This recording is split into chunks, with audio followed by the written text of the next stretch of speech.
Well, all right, here we go. Now, as promised, on his American tour in Chicago in a hotel room where he's probably not going to get very much sleep, here's Graham Hancock. Graham, hi. Hi, good morning to you. Oh, it's so good to hear your voice without the delay that we get when I called you one night in London. Yes, that's right, or one morning as it was in my case, yes. That's right. Absolutely, we had a bad line that time.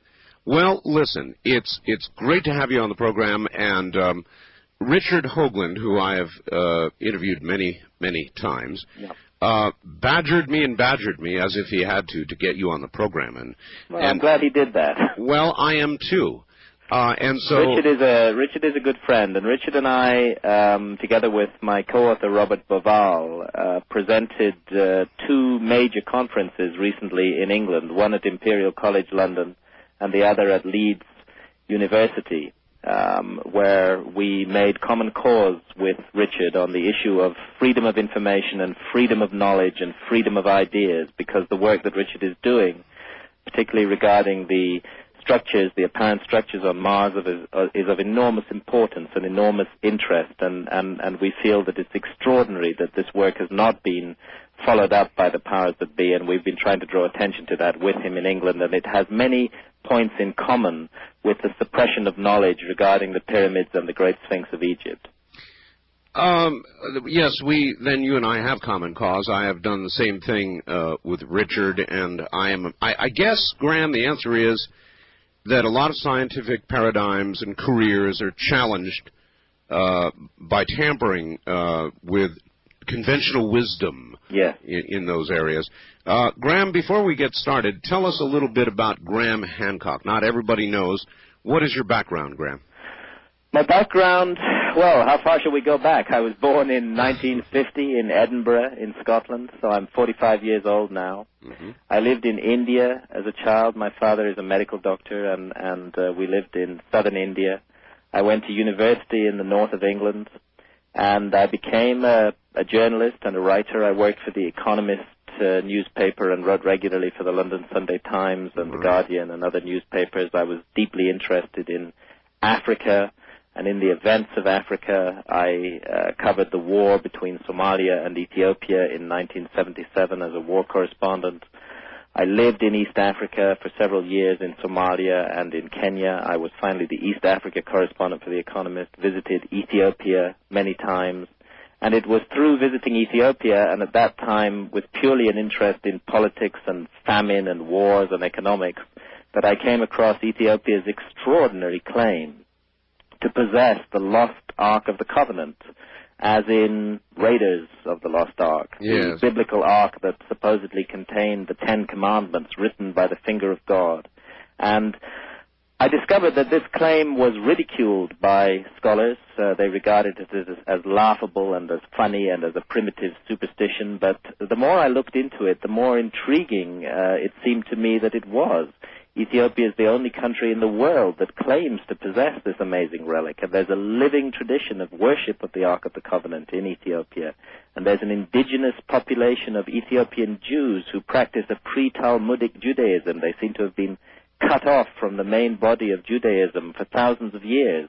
And I thought, hey, this claim to possess the Ark of the Covenant is not without foundation, and I decided to look into it initially from the perspective of an investigative reporter, an investigative journalist, and it led me down an avenue of discovery and learning concerning the mysteries of the past of humanity, because I came to realize that we're a species with amnesia, that we all know almost nothing about our own past, and therefore we know almost nothing about ourselves. And researching and writing The Sign and the Seal, the book about the Ark of the Covenant, led me to Egypt and the mystery of the sudden, fully formed emergence of Egyptian civilization at around 3,000 years ago, apparently out of nowhere, and that led me into the mystery of a lost civilization, which is what I cover in Fingerprints of the Gods, and finally returning to this matter in much greater depth in the message of the Sphinx. So that's Graham Hancock as a writer and as an investigator. I'm a family man. I have 6 children. I've been married twice before, and I'm married again now. My wife is Santa. She's a wonderful woman. She's changed my life. She's brought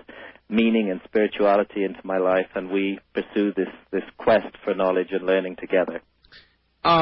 Is it a driven thing with you, Graham? Are you driven to do this?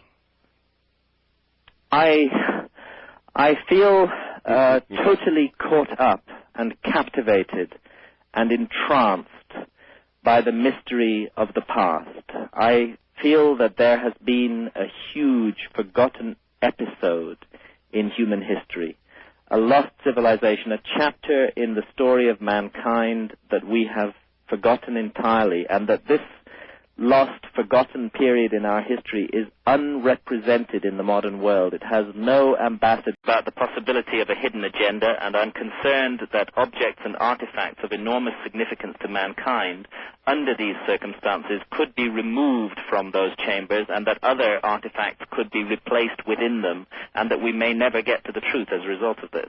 Have you ever read the book, The Celestine Prophecies? Yes, I have read the Celestine Prophecies. Okay, are you kind of thinking of something on that order, where the government or whoever the powers that may be would be interested in hiding or spiriting away, so to speak, any information that might be enlightening to people, that might be a threat to... I think there are definitely people who have an interest in hiding the potentially explosive discoveries that could be made at the Great Pyramids and the Great Sphinx, at hiding them, at keeping them from the rest of the world, of not allowing that information to come out. I would say saying they would have an interest in that would be insufficient.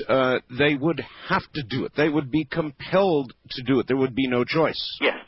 Yeah. It would bring everything around their heads down. Yes, absolutely. There's a huge vested interest in the current system, and discoveries of this nature would change everything. And indeed, there are many who would wish such discoveries never to be. The traditional paradigm, entire lives and careers and theorems are built about the way it was supposed to be. Yes. So how is all this received by peer colleagues? Well, you know what, the conclusion that we're coming to, particularly with the Egyptian material that I cover in Fingerprints of the Gods and that we go into in more depth in the message of the Sphinx, is that, in a sense, the Egyptologists, who are the self-appointed specialists in this area, have made themselves irrelevant to the argument. We no longer seek their approval.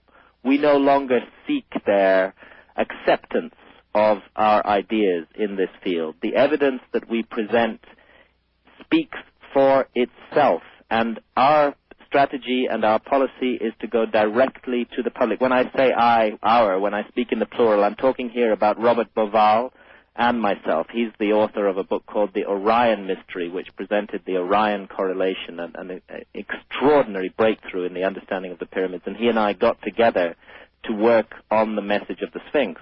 And what we feel is that the Egyptologists are irrelevant to this argument. The public are not listening to them anymore. The tired old theories about the pyramids being tombs of megalomaniac pharaohs, the fixed and rigid idea of what ancient Egypt was, is just no longer accepted by the majority of the general public today. And the burden of proof has shifted. It's no longer on us to prove that we are right. It's now for the Egyptologists to prove that we are wrong. It's not acceptable anymore for them to stand up there and say, well, listen, I'm the professor of Egyptology at the Oriental Institute in Chicago, and I know that you guys are wrong, and therefore please go away. The public just won't accept that anymore. As a matter of fact, when I say the word Egyptologist at public conferences and conventions these days, the word alone causes the whole audience to burst into laughter. Listen, Graham, don't be afraid to get in their face. I'm not. That was a joke. All right, Graham, exactly what are the pyramids?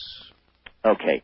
Let's first of all deal with the Egyptological orthodoxy. They tell us that the three great pyramids of Egypt are the tombs of three megalomaniac pharaohs, Khufu, Khafre, and Menkaure, three pharaohs of the 4th dynasty, who ruled at around the period of 2500 BC. And they say that that's all they are, tombs and tombs only.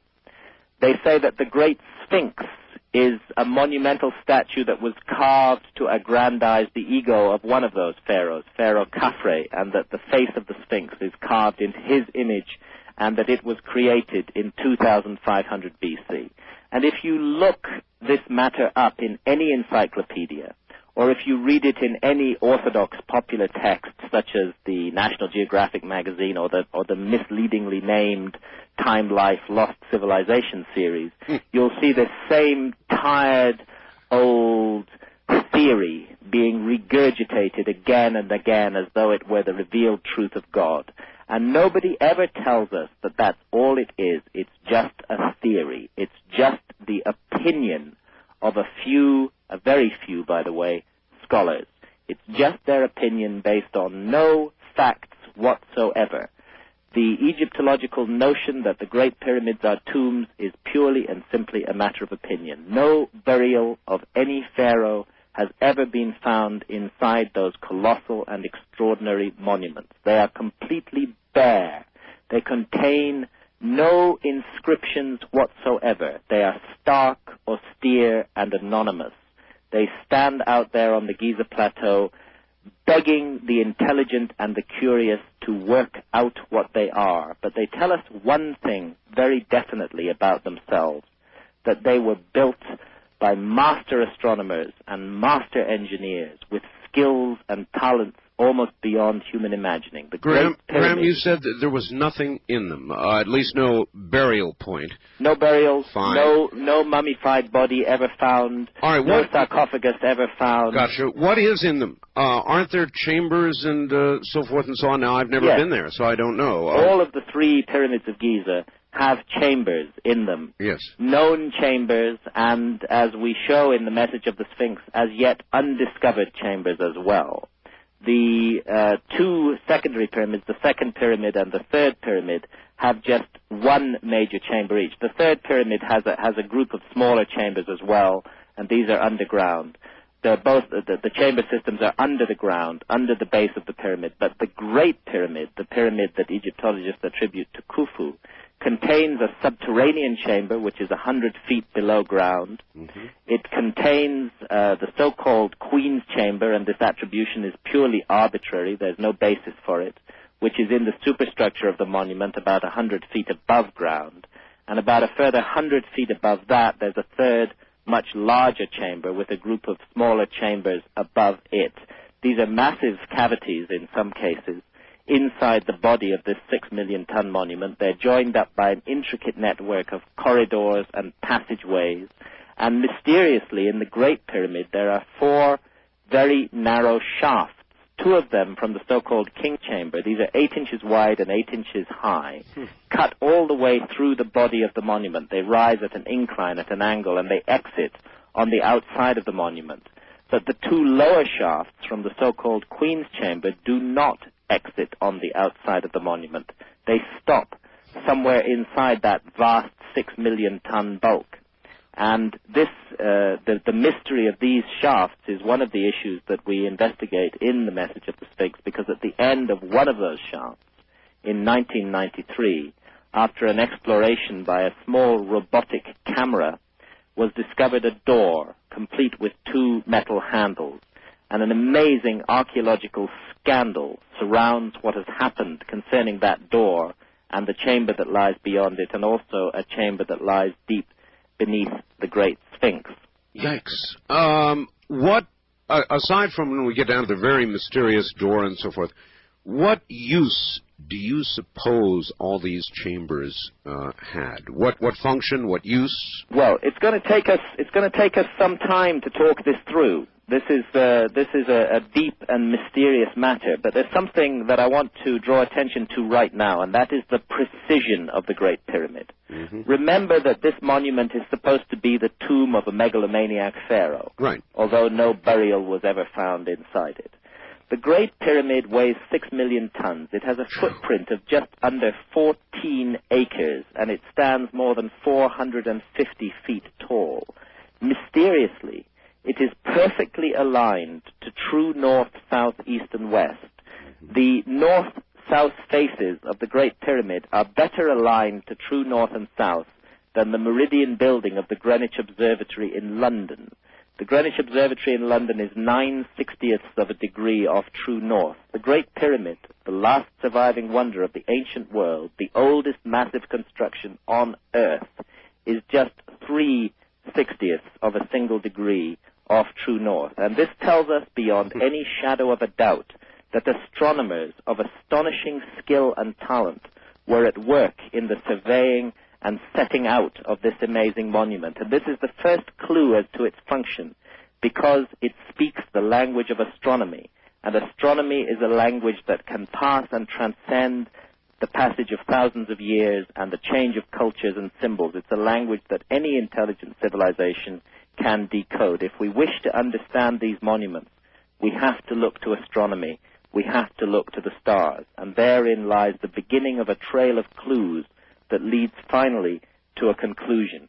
Graham, at the time the pyramids were built, did mankind have the knowledge to determine very nearly precisely true north?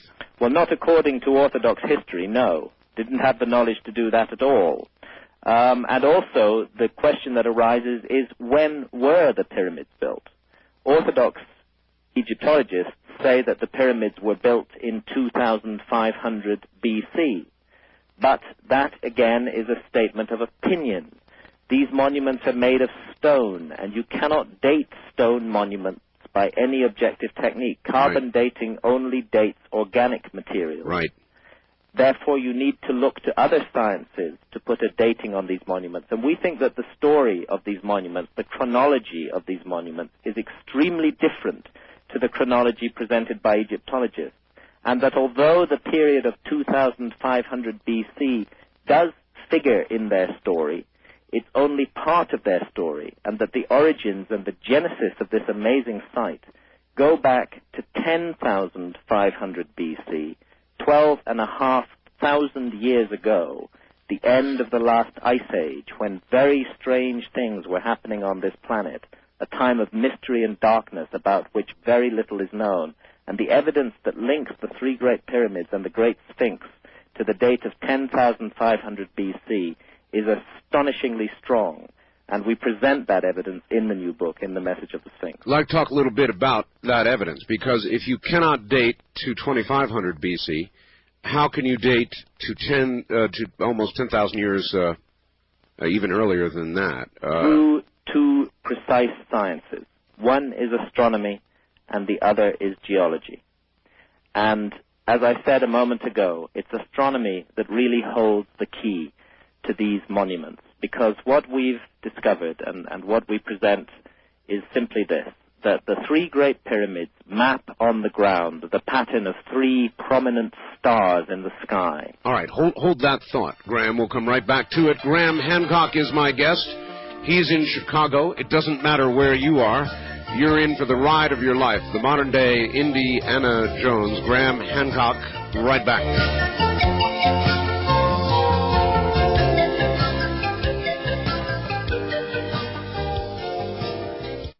From somewhere out there, this is Coast to Coast AM on the Premier Radio Networks. From Chicago, Graham Hancock. Graham, where were we? We were in the three stars of Orion's belt. Yes, we were. We were talking about the majestic plan that is transcribed on the ground of the Giza Plateau in Egypt, the plan that Egyptologists, the self-appointed academic interpreters of this site, have never noticed. Yes. And still to this day regard as a coincidence, if they even accept that it exists at all. To explain this plan, let me first of all preface it with a remark about a huge piece of architecture in the United States. I don't know whether I correctly refer to it as the Boulder Dam or the Hoover Dam. Well, Boulder Dam, I think. Boulder Dam will do. And the state is Colorado, or? Well, Boulder Dam is down here. It's Nevada, Arizona. Nevada, Arizona. Okay. The Boulder Dam includes an enormous star map. The architect who created that massive piece of architecture built into it a huge star map. He froze the stars above the dam and brought them down into a piece of architecture that he built into the dam. And the reason that this was done is very interesting, because he knew what the ancient Egyptians knew, that the positions of all the stars in the sky change very, very, very slowly down the ages as a result of a phenomenon called precession. Our planet, which is the viewing platform from which we observe all the stars in the sky, has a very slow wobble on its axis. And this wobble operates in a great cycle of 26,000 years. And as a result of this, the patterns and positions of all the stars in the skies change. And the reason that piece of architecture in the Boulder Dam was put there was so that any future civilization, if ours were to be destroyed, would be able to work out when the Boulder Dam was built. Because if they had a knowledge of astronomy, they could look at that star map built into the architecture, and they could work out from that when the star map and therefore the dam was made. And it's the same principle that we find at work in the monuments of Giza. Only in the case of the monuments at Giza, it's not just a matter of dating the monuments. It also helps us to get to grips with what they really mean. Two constellations are represented on the ground at Giza. All right, but Graham, before we get there, let me understand a little bit better the science of the wobble effect. Yes. In other words, how we are able to measure, without 26,000 years of experience in one wobble cycle, what standard of measurement do we then use and apply toward being able to date these structures? With very fine and precise observations, you can note that the wobble is underway over a relatively short number of years. Within a human lifetime of 72 years, this wobble on the axis of the Earth affects a 1-degree shift in the positions of the stars. Ancient cultures particularly observed it at the spring equinox. Now, the spring equinox is the time of the year when night and day are of exactly equal length, and it falls in our epoch on the 21st of March. And on the spring equinox, the sun rises perfectly due east of wherever you are situated on the planet. This is because our planet revolves around the sun, and there are 4 key moments in the year. The two other, the winter solstice and the summer solstice are the longest and shortest days of the year. On the summer solstice, the north pole of the Earth, the summer solstice in the northern hemisphere, the north pole of the Earth points most directly at the sun because the Earth lies tilted on its axis. And on the winter solstice, the shortest day of the year, the 21st of December, the north pole of the Earth points most directly away from the sun. But at the equinoxes, spring and autumn equinoxes, the Earth lies broadside on to the sun in its orbit. Then one could almost make a structure with a tiny pinpoint hole in it, and on the precise time of the precise day, measure the point where the sun hits? Yes. You can, and many ancient structures target the rising point of the sun on the spring equinox. They point perfectly due east, and one of those structures is the Great Sphinx of Egypt. The Great Sphinx of Egypt is targeted perfectly due east. Its gaze sights the rising sun on the spring equinox. In the New World, if you go to Chichen Itza in the Yucatan, you will find an enormous pyramid, the Pyramid of Kukulkan, which was one of the names of Quetzalcoatl. I went into this at some length in my previous book, Fingerprints of the Gods. And this wonderful step pyramid at Chichen Itza is also an equinoctial marker because it is so set that on the day of the spring equinox, a wonderful effect of light and shadow is created, and a gigantic feathered serpent, which was the symbol of the civilizing deity Quetzalcoatl, is seen to undulate up and down the staircase of the pyramid. And therefore, even if you've lost touch with your calendar system, if there's been some great cataclysm and you've forgotten how to calculate your calendar, that monument will tell you when the spring equinox has occurred, and so also will the Sphinx. When the sun rises in direct alignment with the gaze of the Sphinx, it's the spring equinox. Now, for the ancients, they weren't just interested in the position that the sun rises along the horizon and it slowly changes north of east at the summer solstice, south of east at the winter solstice, perfectly due east at the spring equinox. They were also interested in the constellation, the group of stars that lay behind the sun at dawn on the spring equinox. It's a wonderful, marvelous, magical coincidence of our cosmic environment that 12 great constellations lie in the plane of the Earth's orbit around the sun, and these are the 12 constellations of the zodiac. Everybody knows about the zodiac. Indeed. We all look at our horoscope every day. So there are many points of measurement, not just one. No. This is a very complex machine that we're looking at here. Think of it as a great clock, a great celestial clock operating in the heavens that we can tune into to find out where we're located in time. The point is this: because these 12 zodiacal constellations lie in the plane of the Earth's orbit around the sun, it means that the sun will rise against the background of one of these constellations on the spring equinox. Right. The sun lies between the Earth and that constellation, and as the Earth rotates towards the sun, we see the sun rising against the background of that distant constellation. And for the ancients, the constellation that lay behind the sun on the spring equinox was considered to mark the age. That's why everybody's familiar with the notion of a new age and the notion of the dawning of the age of Aquarius. What this actually refers to is the phenomenon of precession of the equinoxes. All right. Again, the only thing that I don't understand, now I understand the number of data points you have and follow on this, but how do you make a determination from one lifetime or even several that the period of wobble is 26,000 years? Two ways. You must have very long-term observations which plot this change in the stellar positions against the rising point of the sun over hundreds and preferably over thousands of years. And those observations must be meticulously recorded and kept. Have we done that? And yes, we do it now, and we've been doing it certainly since the time of the Greeks. But the evidence that we present in our books, in Fingerprints of the Gods and The Message of the Sphinx, compellingly suggests that the ancient Egyptians were doing it and that they inherited this knowledge from an earlier lost civilization, that the whole knowledge of the precession is one of the most ancient sciences of mankind, and we find the values, the numbers that relate to this astronomical phenomenon recorded in the oldest myths of mankind. There were two great scholars, Giorgio de Santillana and Hertha von Deschent, who wrote a wonderful book in the 1960s called Hamlet's Mill. And Giorgio de Santillana was no lightweight. He was professor of the history of science at the Massachusetts Institute of Technology. But because the idea he put forward was so much at variance with orthodox scientific view, his work was never adopted by the scientific community.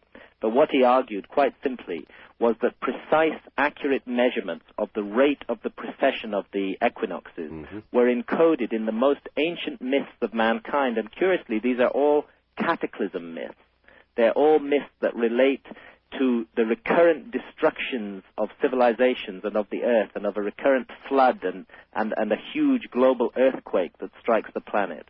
And incorporated in these myths are precise values for the rate of precession, as good as our best astronomers can calculate today, a series of numbers that only make sense as references to the precession of the equinoxes, and that are linked in these myths with astronomical symbolism of great intensity and cleverness. So there's powerful evidence in ancient myths that some ancient people, as yet unidentified by history, were observing this phenomenon as accurately and precisely as our scientists do today. And this evidence is also encoded in monuments all around the world, including the monuments of Egypt. And they speak to us in the language of precession. They speak to us in the language of precession, and they use it to draw our attention to a particular time, to the positions and the exact patterns of the stars of two constellations, the constellation of Leo and the constellation of Orion, at a particular time. 0322. If you want a copy of this most incredible program, which I also urge you to get, the number you can call right now is 1-800-917-4278. This is CBC.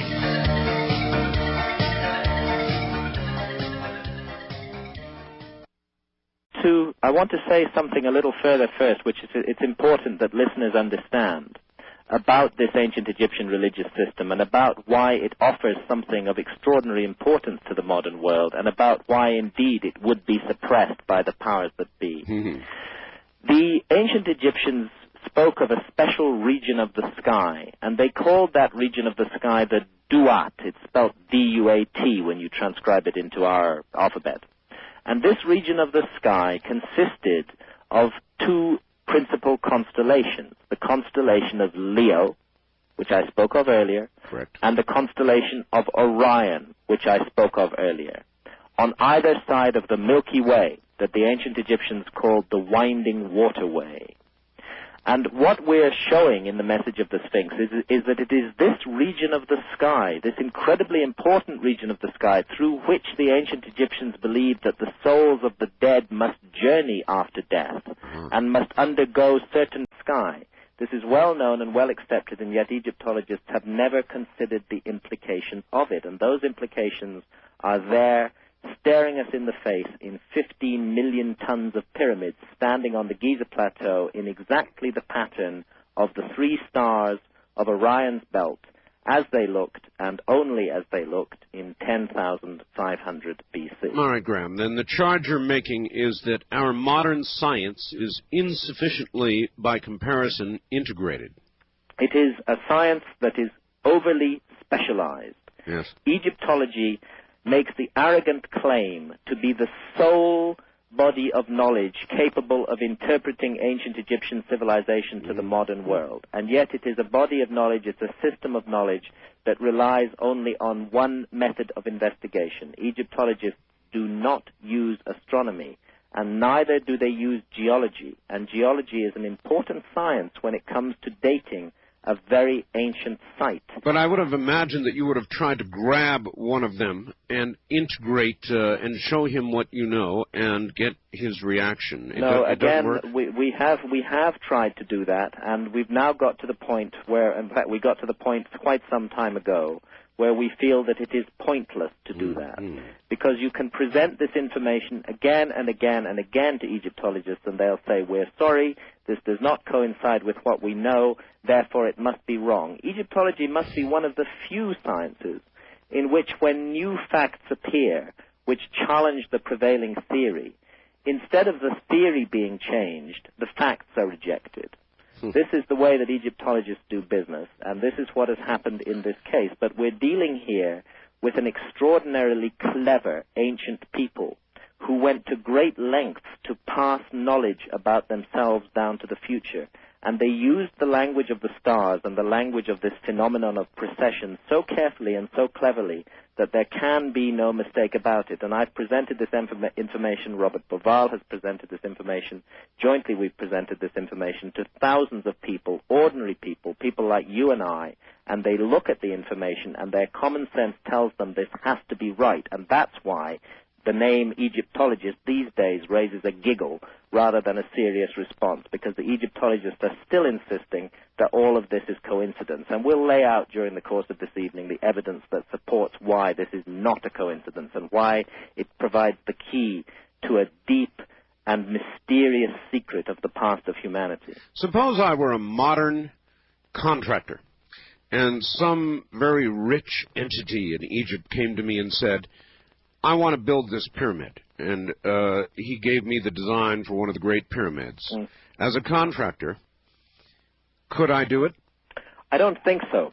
My co-author, Robert Boval, is a construction engineer. This was one of the reasons we teamed up, because we're able to bring different skills to bear on this problem. Robert is a construction engineer by training. He spent 20 years building enormous buildings in the Middle East. And his background was specifically as a setting-out engineer. And Robert, therefore, has looked in depth into the construction aspects of the Great Pyramid from a professional point of view. You know, Egyptologists have the view that the pyramid was built by teams of men hauling blocks of stone up ramps. Yes. But and that's the view that is presented in all the popular texts as though it were a fact. Again, there is no evidence for that view whatsoever. It's a simple fact of construction that human labor cannot haul blocks of stone weighing tens of tons each, and some of the blocks in the pyramid weigh more than 70 tons, and there are blocks in neighboring temples that weigh more than 200 tons, that human labor simply cannot haul blocks of stone up a ramp that has an incline steeper than 1 in 10. And to take a 1 in 10 ramp to the top of a 450-foot tall structure requires a ramp almost 1 mile in length, involving about 5 times as much material as is used in the Great Pyramid itself. Wow. And that material is to be found nowhere around the flat desert plateau on which the pyramids stand. And furthermore, the ramp itself would have had to have been made of blocks of stone as solid as those are used in the pyramid. Otherwise, it would have collapsed under its own weight. There's a great mystery regarding the construction of these monuments. In fact, Robert and I have put out a suggestion through various construction engineering journals in Britain to get a team of people together to try to really puzzle out how these monuments were built. We feel we have to dispense entirely with this Egyptological nonsense about slaves and gangs of men drawing blocks of stone up ramps a mile long, and we feel we have to look into this problem very seriously. I've climbed the Great Pyramid 3 times. It's illegal to climb it, but certain arrangements can be made, and I've climbed it 3 times, and on one of those occasions, which happened just after a great festival that was taking place in Egypt in 1995, the so-called the Eid that follows the holy month of Ramadan. There were 30,000 citizens of Cairo on the Giza Plateau having a picnic. They were having a holiday. And 200 or 300 of them decided to climb the Great Pyramid, even though the guards didn't want to do that. And myself and my wife Santha joined those climbers, and we climbed the Great Pyramid in broad daylight illegally with a lot of Egyptians also climbing it. And we discovered something very interesting. Don't they frown on that? Well, they do frown on it, and they said it was forbidden, but since hundreds of other people were doing it, it seemed a reasonable proposition for us to do it. Okay. And the interesting thing was this, that the climb itself is physically dangerous. I've climbed it on 2 other occasions when we climbed it alone without other people climbing it, and that was dangerous enough. But to climb it when hundreds of other people are climbing it is astonishingly dangerous. And the biggest danger of all is the other people who are passing you going up and down on the monument. Domino effect. A domino effect. You can literally get knocked off, and if you fall off this monument, then you're going to go all the way down to the bottom, and you're going to die, and it's going to be very, very messy, strawberry jam. And the situation that I started to wonder about was this. The Egyptological scenario sees thousands of men swarming all over this monument. I've seen the movies. Yeah. Transporting blocks of stone weighing 2.5 tons each minimum. That's the lowest weight of a block of stone on the pyramid. Now, 2.5 tons is approximately, 4 family-sized automobiles in weight. Big, yeah. And the Egyptological view is that hundreds or thousands of men are gaily swarming all over the pyramid, hauling these blocks up and down. Well, when you I can tell you it's not possible. You can't even walk up and down it safely with just a couple of hundred people. Graham, you can tell me that. When you tell them that it's when I not tell possible. them that, they ignore it. This is why we feel that the Egyptological establishment has to be bypassed, that it is no longer relevant to this debate. It has shown that it is not intellectually competent to deal with the staggering challenges that these monuments represent. And as we show in the message of the Sphinx, Egyptology is also a deeply corrupt and dishonest discipline, which has been involved in most peculiar scams and scandals at the pyramids over the last 20 years, and which has not been honest with the public about certain matters that are taking place then, which has kept silent while the Sphinx and the 3 Great Pyramids have been hijacked by 2 powerful multimillionaires. I take it you don't speak often at Egyptology conventions. No, we do not speak at Egyptology conventions. But talking about conventions, we are inviting Egyptologists to attend a conference that's going to be held at the University of Delaware. All right, Graham, hold on. We'll tell them all about it in a moment. We break here. We'll be right back.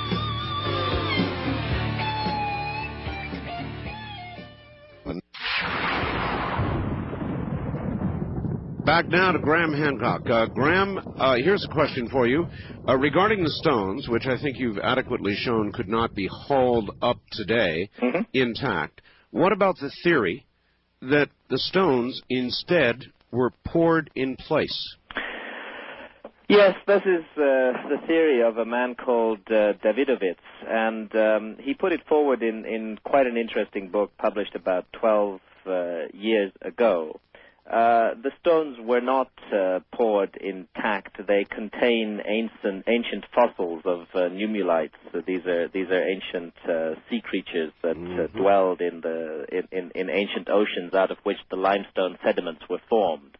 And I'm afraid that the fact that these stones are made of Nummulitic limestone rules out the possibility that this was some kind of concrete. Those fossils would have been liquefied. Yeah, well, yes. I mean, they wouldn't be found in a concrete.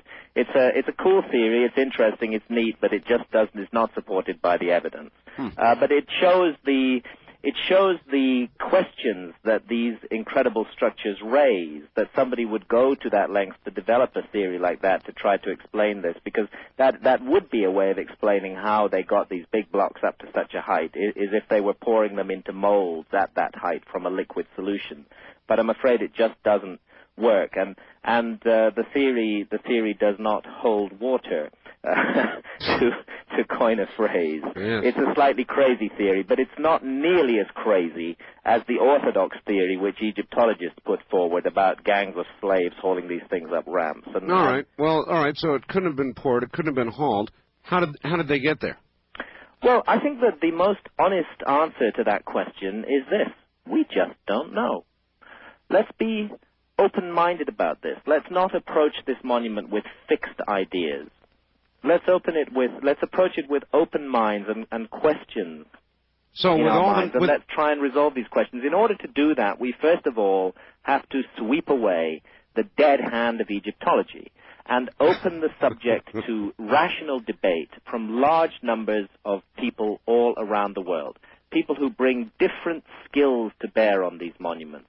Engineers, architects, philosophers, astronomers, geologists, people from all walks of life who seriously have the capacity to study these monuments need to be brought there and need to consider these monuments. Can I mention that conference in the University of Delaware? Absolutely.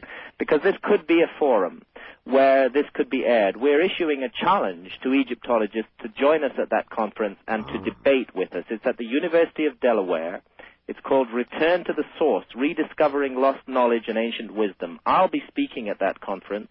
So will John Anthony West, the most courageous and far-sighted American who's been working on the problem of the age of the Sphinx for the last 20 years. So will Professor Robert Schoch of Boston University, whose geological studies have shown that the Sphinx is thousands of years older than Egyptologists think it is.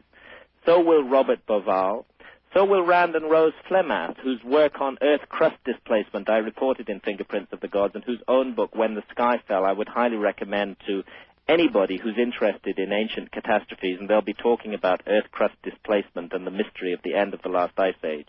So will Colin Wilson from England, and many other independent thinkers who are working on the past of mankind. And this conference is taking place at the University of Delaware, 27, 28, and 29 September, and I can give out 2 numbers that people can call if they're interested in attending that conference. Well, give them a little incentive. If I were an Egyptologist out there this morning, I'm not sure that I would walk into the arena you just described for fear of being ganged up on. Well, we would like a gang of Egyptologists. Well, all right, but even if just dozens of them to come. Graham, even if just one shows up, will he get a good, fair debate? Oh yes, very much so. We feel that fair debate is very important because we don't claim what they claim. We don't claim to be the sole source of knowledge on this subject.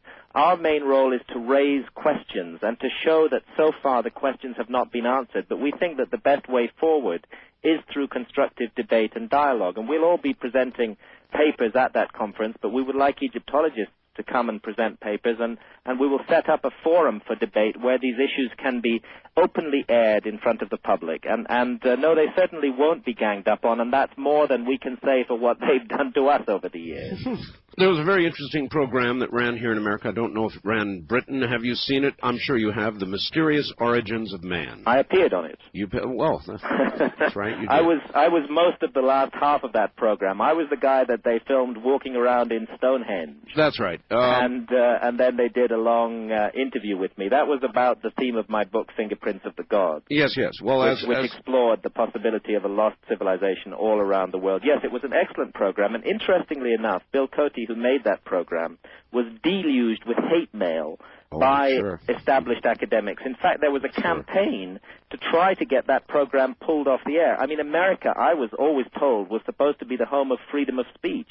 But when I read this ream of hate mail, which piles up about 3 feet tall, I suddenly realized that there's a whole movement in this country that does not want people to speak out. Was it aired in Britain? It has not been aired in Britain yet. I hope that it will be. The earlier film, also documentary, also presented by Charlton Heston, The Mystery of the Sphinx, in which John West and Robert Schoch's work on the vast antiquity of the Sphinx was first put before the public, was shown in Britain. They did a recut and re-edited version, and they added some new material to it, which, by the way, entirely supported the findings on the geology of the Sphinx. Well, among the many findings in Mysterious Origins, there was the theory that the continents on the world have shifted, and what is the Arctic or Antarctic then becomes something else. Actually shifts. That's right. This is the theory of Earth crust displacement, and as I say, I would mention Randon Rose Flemath's book When the Sky Fell, which is excellent work on that theory, and I also cover it at length in Fingerprints of the Gods. The theory was first developed by an American academic, an American historian of science called Professor Charles Hapgood, back in the early 1950s.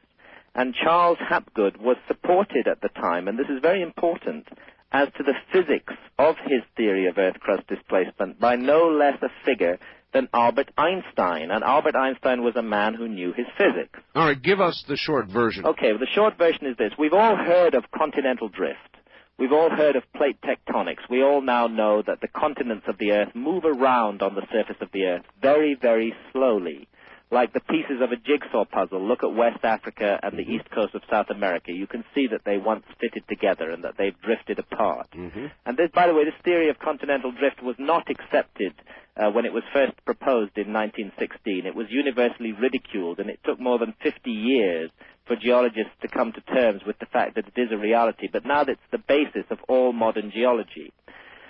The theory of Earth crust displacement is not contradictory with continental drift. It doesn't it does not contradict it. It actually works together with it. It suggests that from time to time there's another motion of the Earth's crust. In addition to the continents rearranging themselves in relation to one another, sometimes the entire outer crust of the Earth can shift in one piece around the body of the Earth, like the loose skin of an orange. Kind of a continental little game you play with chairs where you run around. Everything shifts all at once. Everything shifts at once.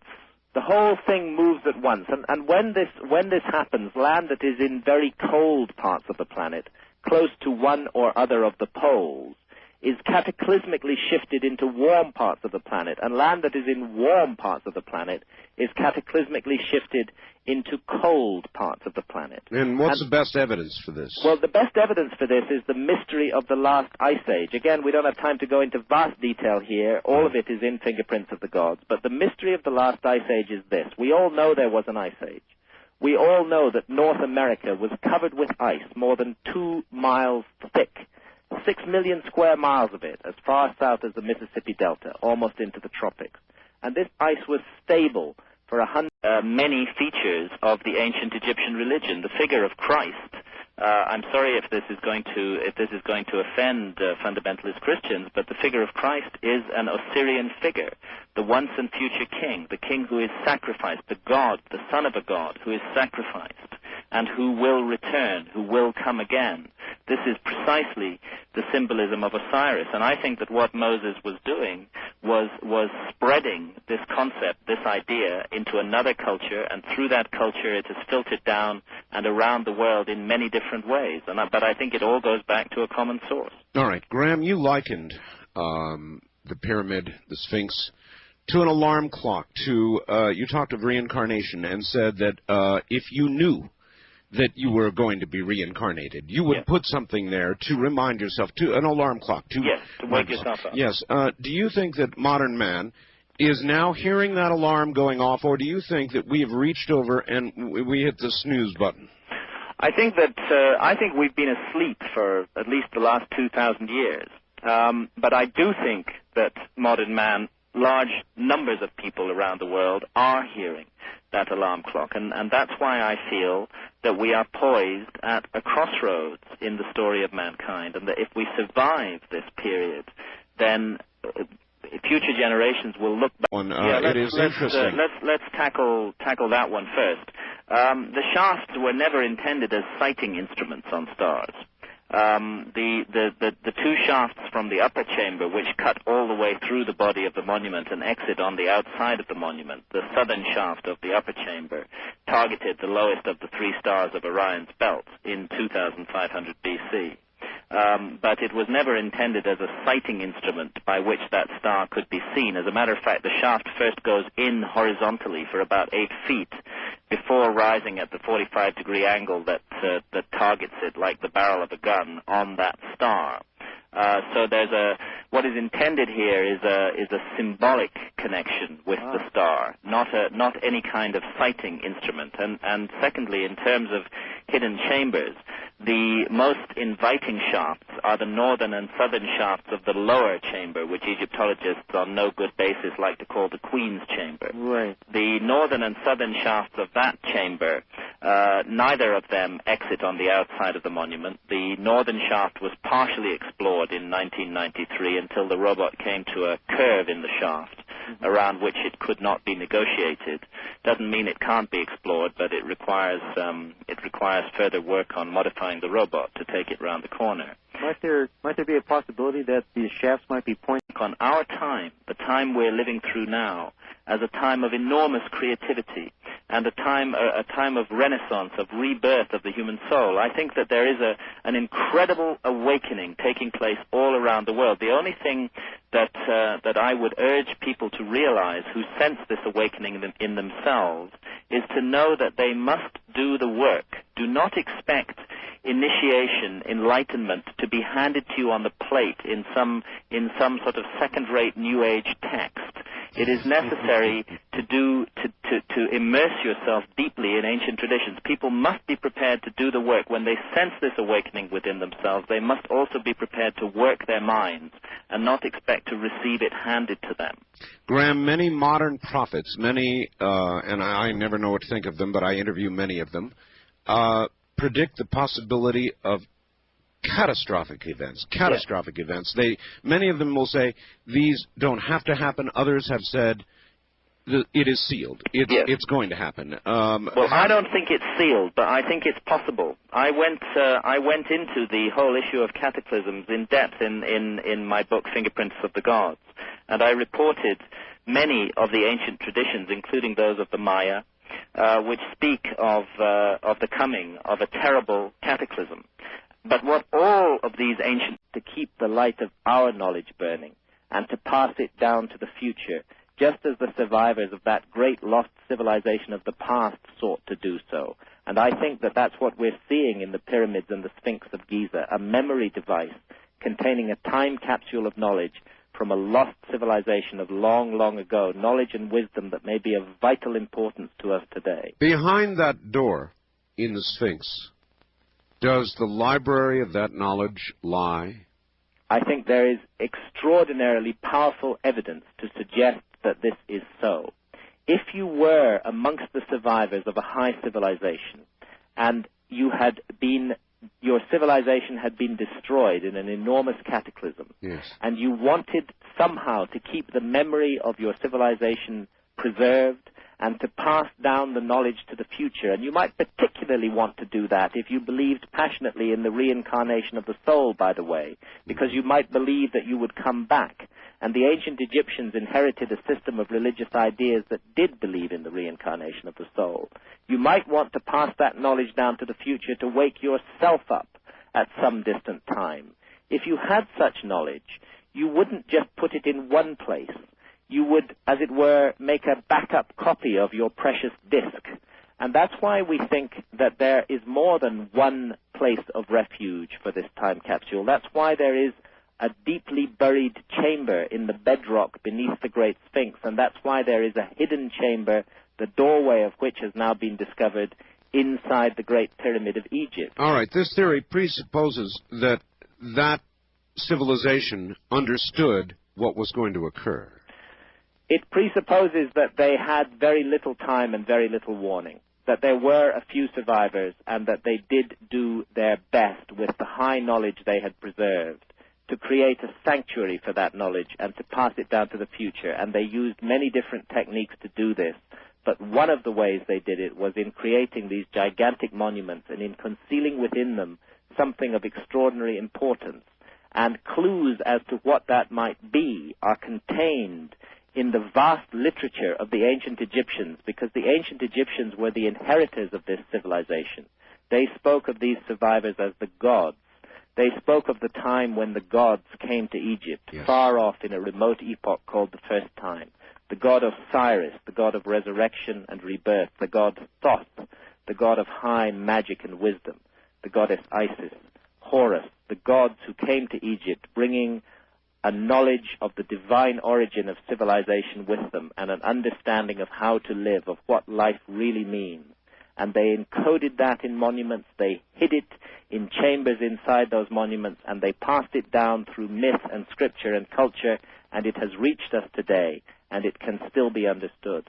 What do we know about the contents of the secret areas of, for example, the Sphinx? What do we actually know about what's in there? Well, one thing we know for sure is that licenses have been granted by the Egyptian government, by the Egyptian Department of Antiquities, involving a specific individual in that department, Zahi Hawass, who is the Director of Antiquities for the Giza Plateau. Licenses have been granted to 2 teams. Both of these teams are led by multimillionaires. One of them involves Florida State University. They are presently at the Great Sphinx of Egypt. They have $1 million worth of ground-penetrating radar and seismic equipment, and they are looking for chambers under the Sphinx. We already know and have known since 1993 that a large chamber exists at a depth of 25 feet beneath the front paws of the Sphinx. All right, Graham, that chamber was identified then. All right, hold it right there. We'll be right back to you. Graham Hancock is my guest. Don't move.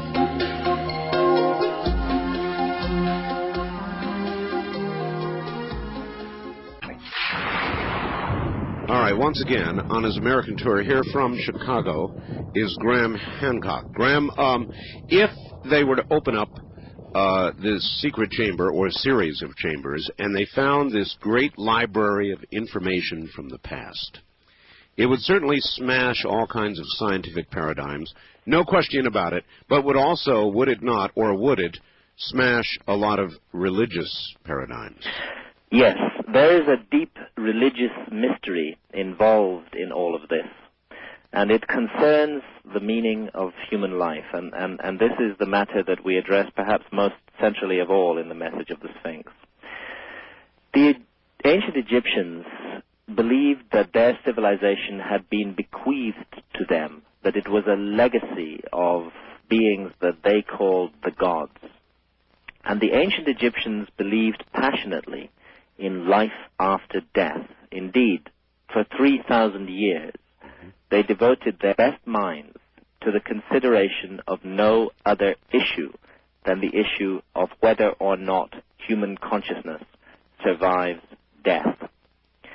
And they believed that there was a way of living, a certain way of living in balance with the universe, which they called the law of Ma'at, the law of universal justice and cosmic harmony, which it was necessary for us to follow if we were to attain life after death. They believed that the soul was the immortal essence, and that the soul had been plunged into the material envelope, into the material form of the body, in order to undergo certain experiences that could only be had in the form of a human body. And indeed, they believed that a human body was a precious gift for the soul, but that we must not waste this gift.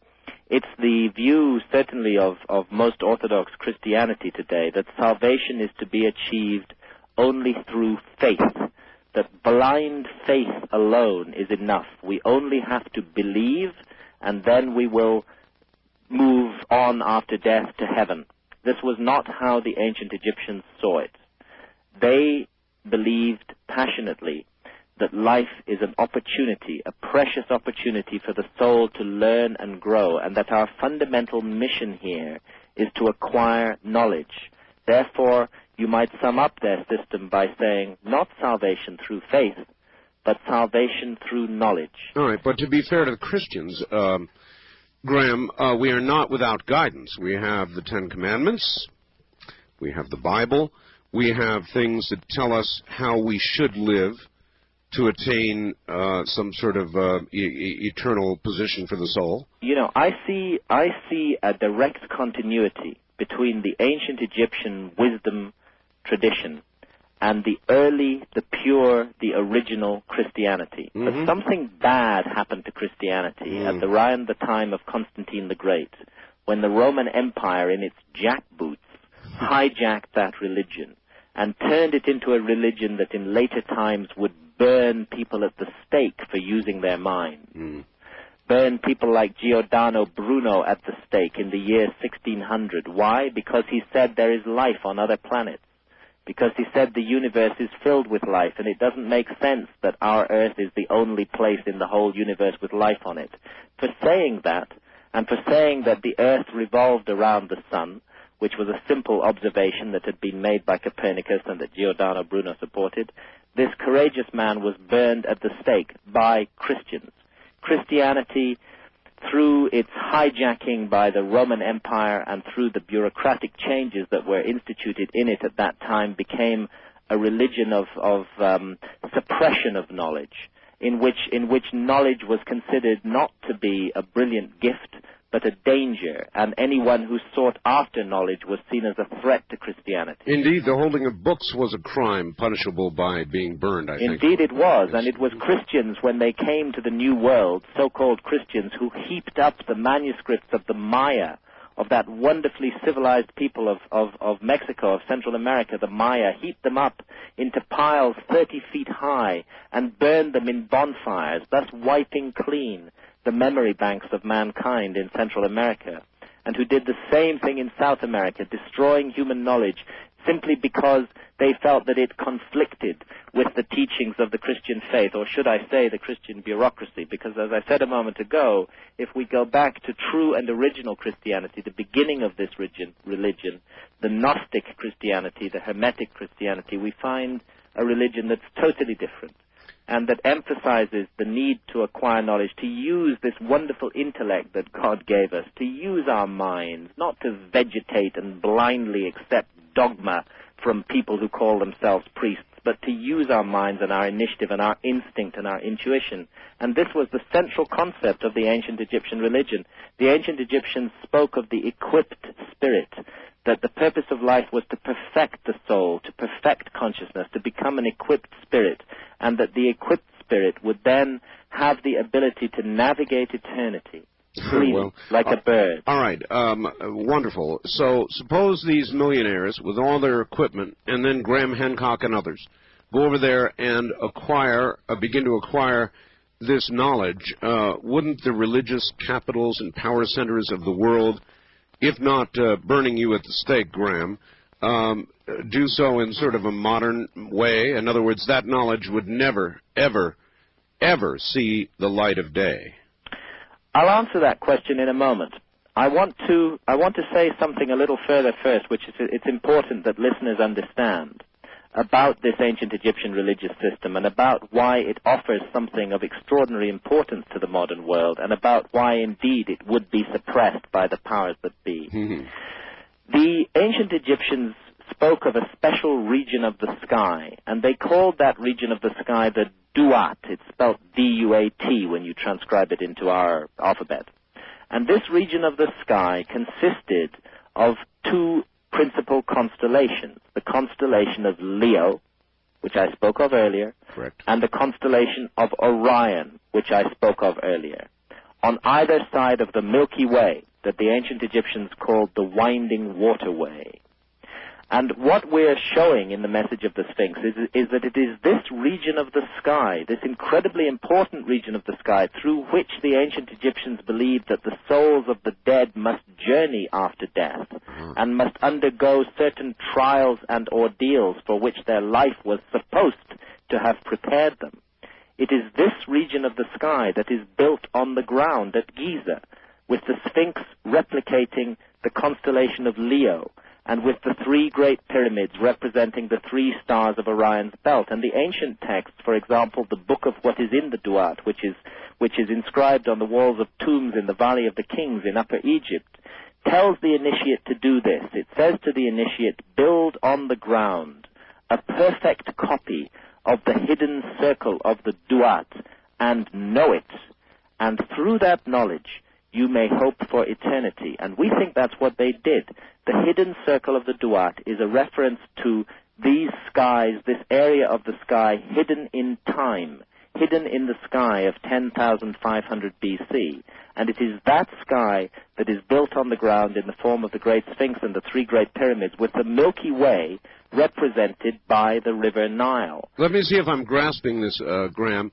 They felt that that was the pathway the soul would take. Yes. In what manner would these precisely built structures aid the soul? In other words, is it sort of a... They were a place of initiation. They were a place of preparation.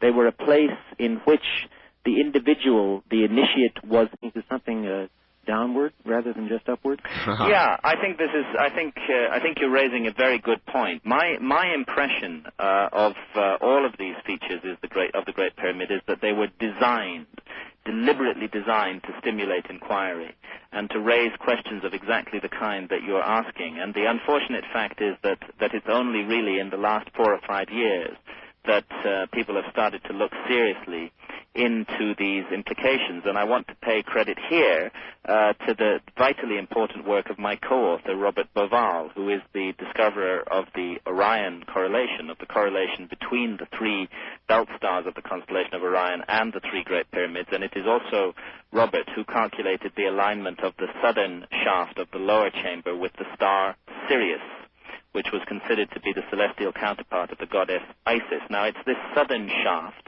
that terminates, as I mentioned about half an hour ago, in a mysterious door complete with 2 metal handles at a depth of 200 feet inside the 6 million-ton body of the monument, and every indication of a chamber lying beyond that door. It may well be that there are many, many chambers within this monument, not just 1 or 2, but dozens, possibly even hundreds. There's plenty of room for them, and you could well be right in suggesting that the angles and pointings of the shaft suggest places to look. Graham, what do... Strange parallel universe called the Duat, and there the soul confronts a great scales. And on the scales, in one pan is weighed the heart of the soul, which symbolizes its immortal essence, and on the other is weighed the feather of truth.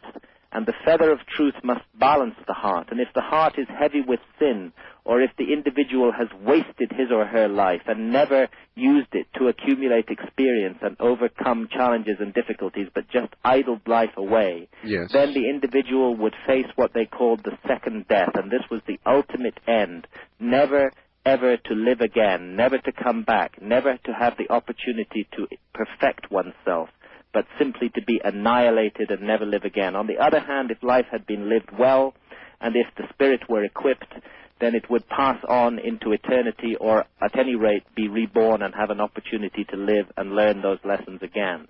And the system of monuments on the Giza Plateau, we have no doubt, we set out the evidence in depth in the message of the Sphinx, but the system of monuments on the Giza Plateau was built to reflect the skies of 10,500 BC, to reflect the Duat region of the sky, to be a place of preparation and initiation, and to encapsulate and encode the knowledge of divine origin and the meaning of life that the gods brought to Egypt, as all the ancient Egyptian texts tell us.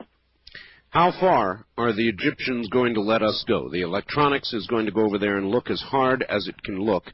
What about us going in? Well, the biggest problem is human nature itself, and the biggest problem is the motives of the individuals who are presently working at this site. This story goes back to 1991 in its most recent incarnation, when John Anthony West, a very courageous man, for 20 years, John West has been trying to draw the attention of Egyptologists to the anomalous weathering patterns on the Sphinx.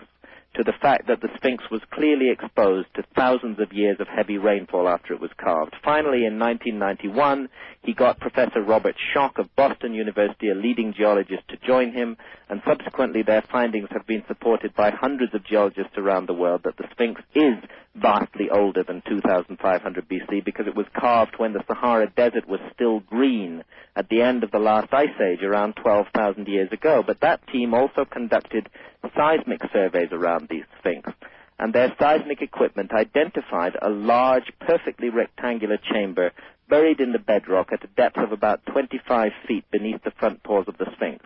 As soon as they'd revealed this information to the public, they were kicked off the site by the Egyptian authorities, and by a particular individual whose name I mentioned before, Zahi Hawass, who is the head of the Egyptian of the Antiquities organization with responsibility for the pyramids and the Sphinx, and they have never been allowed to return to continue their work. In the same year, in 1993, a German robotics engineer, Rudolf Gantenbrink, as I mentioned earlier, used a robot to explore the so-called southern shaft of the Queen's Chamber in the Great Pyramid, right. And after a journey of 200 feet, discovered a door at the end of that shaft, and the same thing precisely happened to him. He released the information to the public, and he was kicked off the site and has never been allowed to return to continue his work. In 1995, realizing that he would never be allowed to come back, he offered to donate his robot to the Egyptian authorities and to train an Egyptian technician to do the job. And they wrote back to him and they said, "We're sorry, Mr. Gantenbrink, thank you for your kind offer, but we're much too busy at the moment, please go away." And there the situation rested for some time. And just now? This year, as we expose in the new book and as we've been trying to draw public attention to, a scandal has begun to unfold.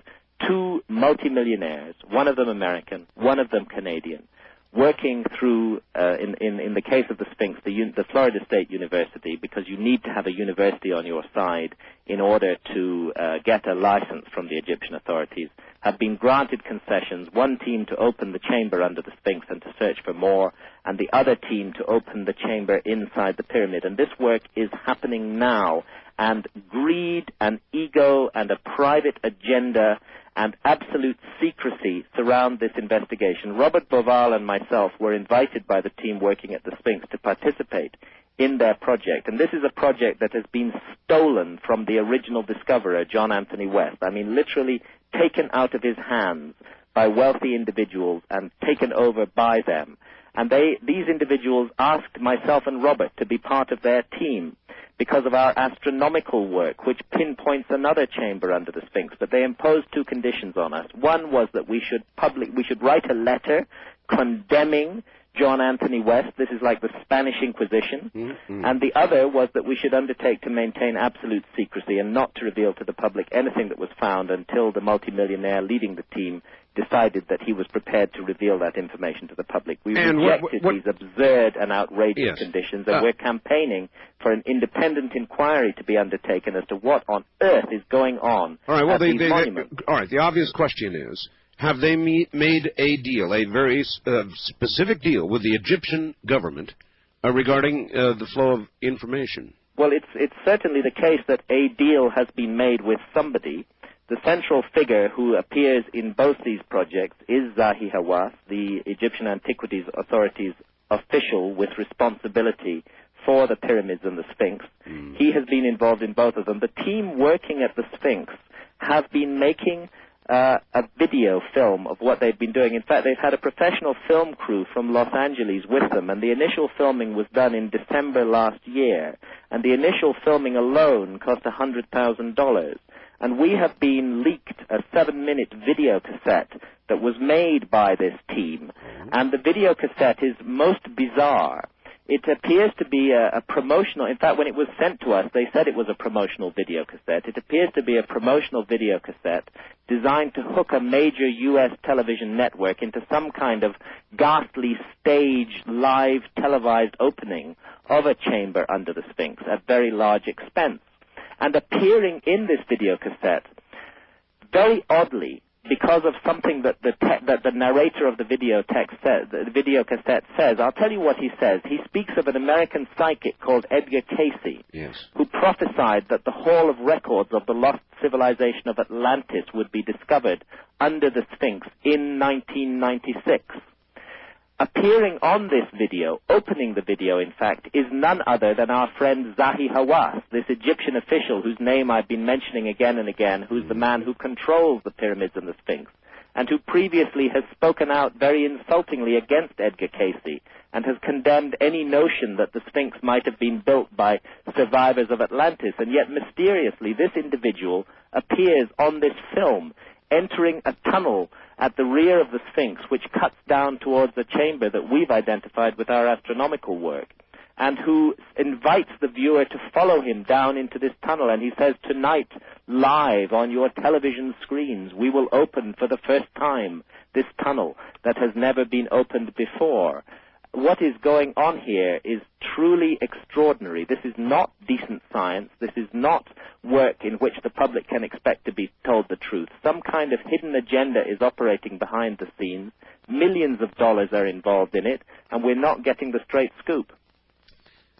Brother. So you think there is a very public avenue they're going to follow altogether, too public and not scientific enough, and a very private and separate agenda? Yes. The public avenue will come when it suits them to go public with the information. And in the meantime, they have absolute control and absolute secrecy over everything that they are doing. And what concerns us about this is whether, when they do finally choose to reveal information to the public, anything will be believed at all. The way that this research should be done from the beginning is under full public scrutiny, with no secrecy. It should be done completely out in the open, because these monuments are a legacy of mankind. And to have this secrecy going on, to have people being actually sworn to secrecy and not allowed to speak to anybody about what's happening there, the team who are working at the Sphinx have now been instructed not to speak to me or to Robert Bauval or John Anthony West or any of the others of us who are investigating this matter.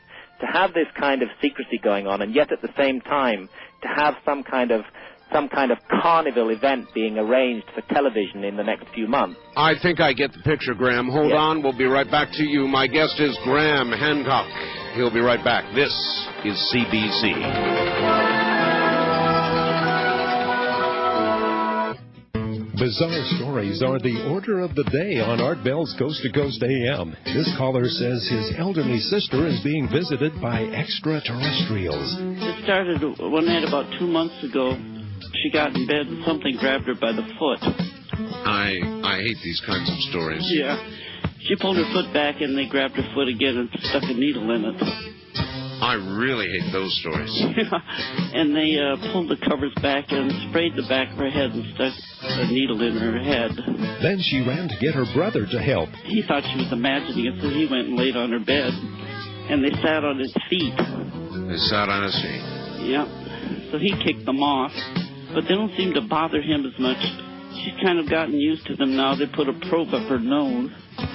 But they've gotten to where they'll sleep on the bed with her. Join Art Bell all night, overnight on Coast to Coast AM. If that was me, I would be wanting to talk to an exorcist right now. We have been carefully laying out the science and the theory behind the incredible structures known as the pyramids, and, of course, the Sphinx. And we're going to talk a little bit about the Ark of the Covenant as well. But I've got a sort of overall question for you, Graham, and we do have to get to the phones eventually here, and that question is, were they to open this up, and there was no interference, no secret deals, and we got the knowledge as it came out, what do you imagine, Graham, what do you imagine is in that material? hundreds of references that have come down to us in known Egyptian texts, in the ancient Egyptian Book of the Dead, in the so-called pyramid texts that were carved on the walls of later pyramids, not the pyramids of Giza, but pyramids from about 2300 BC at Saqqara, south of Giza, the Book of What is in the Duat, the coffin texts, and others of these amazing ancient Egyptian funerary and rebirth texts tell us what will be found there. They tell us that it's an extraordinary secret, that it concerns the wisdom of the gods Thoth and Osiris. And Thoth was the god of high magic and wisdom. They called him the counter of the stars. He was known in later times by the Greeks as Hermes. And a tradition passes down from the earliest times in ancient Egypt up to the present day, a tradition that was somehow picked out of the ether by that American psychic Edgar Cayce, who spoke of the Hall of Records of Atlantis concealed under the Sphinx. And I've been speaking, by the way, of this American multimillionaire who's financing this so-called project at the Sphinx at the moment involving Florida State University. I have to tell you that this individual is a life member of the Association of Research and Enlightenment, which is the Edgar Cayce organization. And while I want to stress that I regard Edgar Cayce with the highest respect, and also the Association for Research and Enlightenment with the highest respect, but that doesn't mean that, like any other organization, it doesn't have a few members who are loose cannons, particularly if they've got $100 million in the bank. This Edgar Cayce, I'm going to tell you what the Egyptian texts tell us is in those chambers, but I need to just give a bit more background first. All right. This Edgar Cayce organization, the Association for Research and Enlightenment, is a psychic organization, and normally Egyptologists and psychics mix about as well as polecats and chickens. Egyptologists deride psychics and they insult them and they claim that they're cranks and kooks and all of that kind of stuff.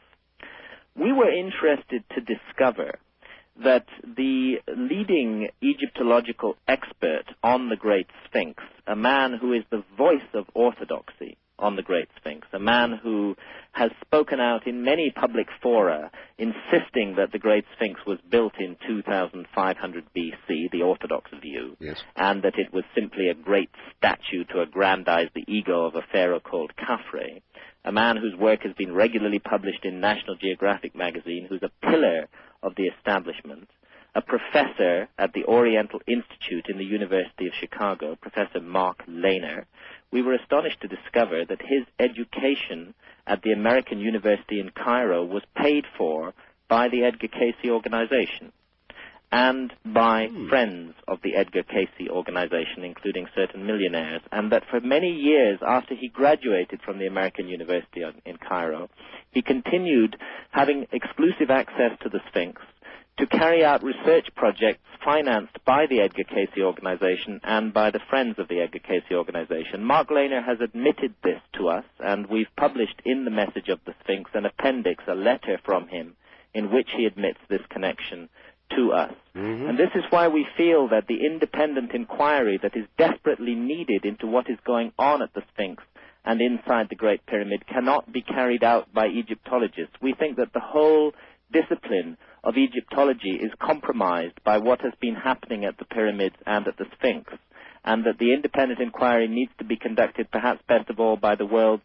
media. And in fact, we find that this compromising of Egyptology goes back a very long way, that we, in part of our book, in part 2 of the Message of the Sphinx, we look at Egyptology over the last 100 years and how it has systematically neglected and ignored crucial aspects of the Pyramid of the Sphinx, and sometimes even misinformed the public about what is happening there. For example, certain mysterious relics were found inside the shafts of the Great Pyramid, and this was never publicly announced. They were hidden away in a drawer in the British Museum until we unearthed them, and my colleague Robert Boval was instrumental in that.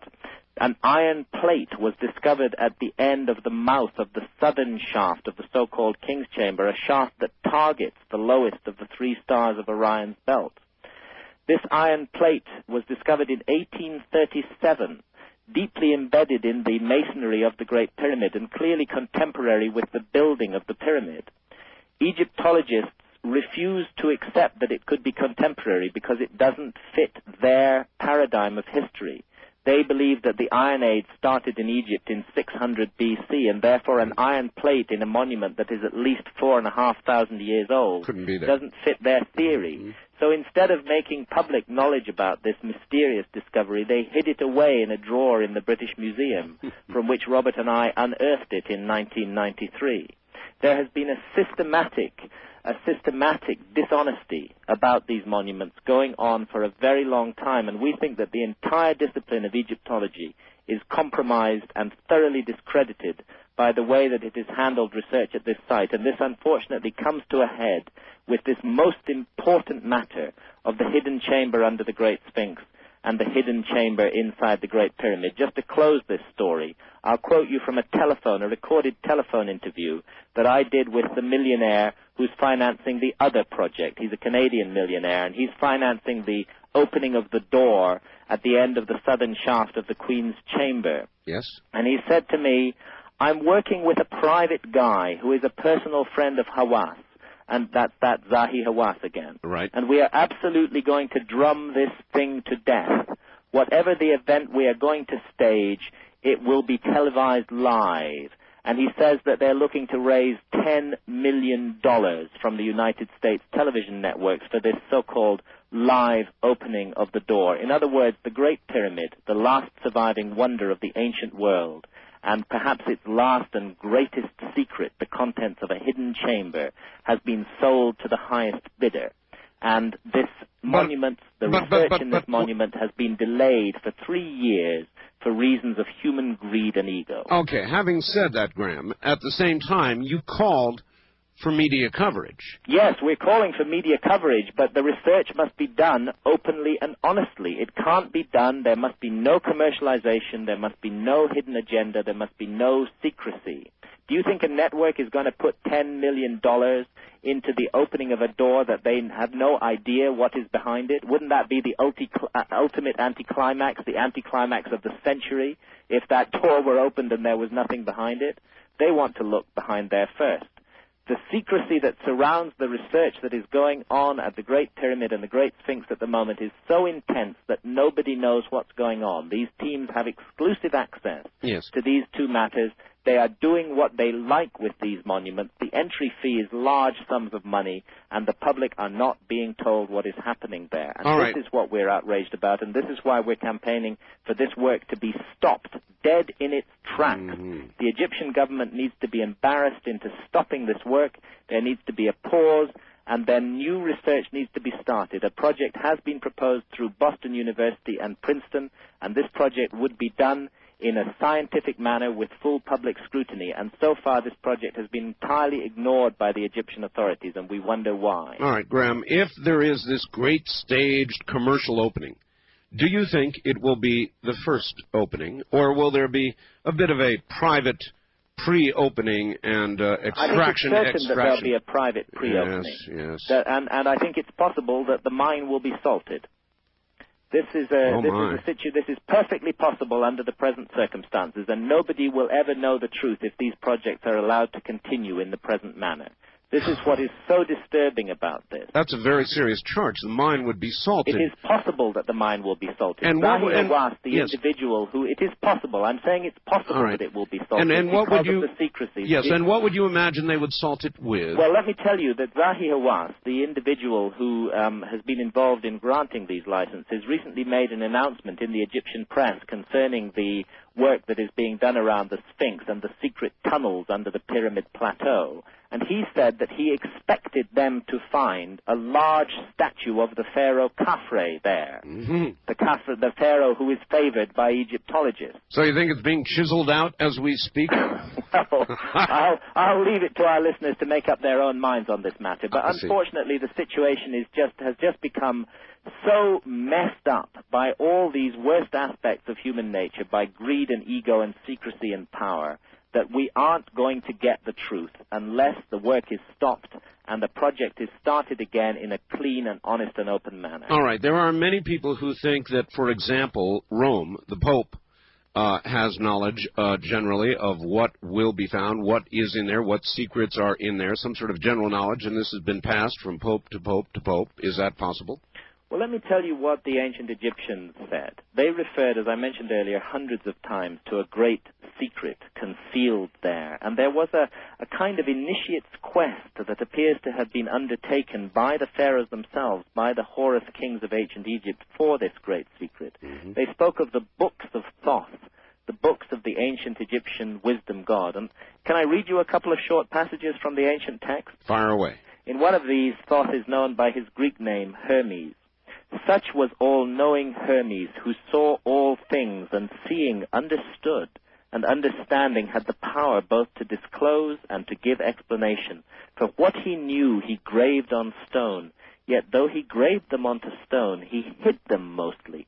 The sacred symbols of the cosmic elements he hid away, hard by the secrets of Osiris, keeping sure silence that every younger age of cosmic time might seek for them. And in another passage, Thoth, the god of wisdom, speaks of his holy books that he has concealed at Giza, and he says, O holy books, who have been made by my immortal hands, by incorruption's magic spells, free from decay, throughout eternity remain, and incorrupt from time, become unseeable, unfindable, for everyone whose foot shall tread the plains of this land, until old heaven doth bring forth meet instruments for you. What instruments, we wonder, might lead to the recovery of unseeable and unfindable secrets concealed at Giza? Could it be ground-penetrating radar, seismic equipment, a robot with a video camera mounted on the front of it? The last passage that I'll read you is just 3 lines long, and it speaks of the ancient name by which Giza was known, which was Rostau. And Rostau means, and it's very mysterious, it means gateway to the stars. This is the sealed thing which is in darkness with fire about it, which contains the emanation of Osiris, and it is put in Rostau. It has been hidden since it fell from him, and it is what came down from him onto the desert of sand. It means that what belonged to him was put in Rostau. Hundreds of references in the ancient Egyptian texts speak of a great secret concerning the divine origins of their civilization, written records that refer to that time and that refer to the mystery of the meaning of life and of life after death associated with the god Osiris. I think that what's hidden there is a matter of extraordinary importance for mankind today, and that's why I feel so passionately and so strongly about what is happening at that site. I understand. A contemporary caveat for you. Did you see a movie called Stargate? Yes, indeed. I saw Stargate. Good. And I saw the first 12 minutes of Stargate, which are about the only minutes of the film that are really any good. Uh-huh. And in those 12 minutes, the researchers of that film had clearly got into the latest work because they spoke of the connection with the Orion correlation. Exactly. And they spoke of the geological weathering of the Sphinx. So that film, in a way, was up to date. And we find it interesting that they called the film Stargate because not many people know that Rostau, the ancient name for Giza, does literally mean gateway to the stars. That was going to be my question, Graham. Might, along with whatever else may be there, might there in effect be a gateway?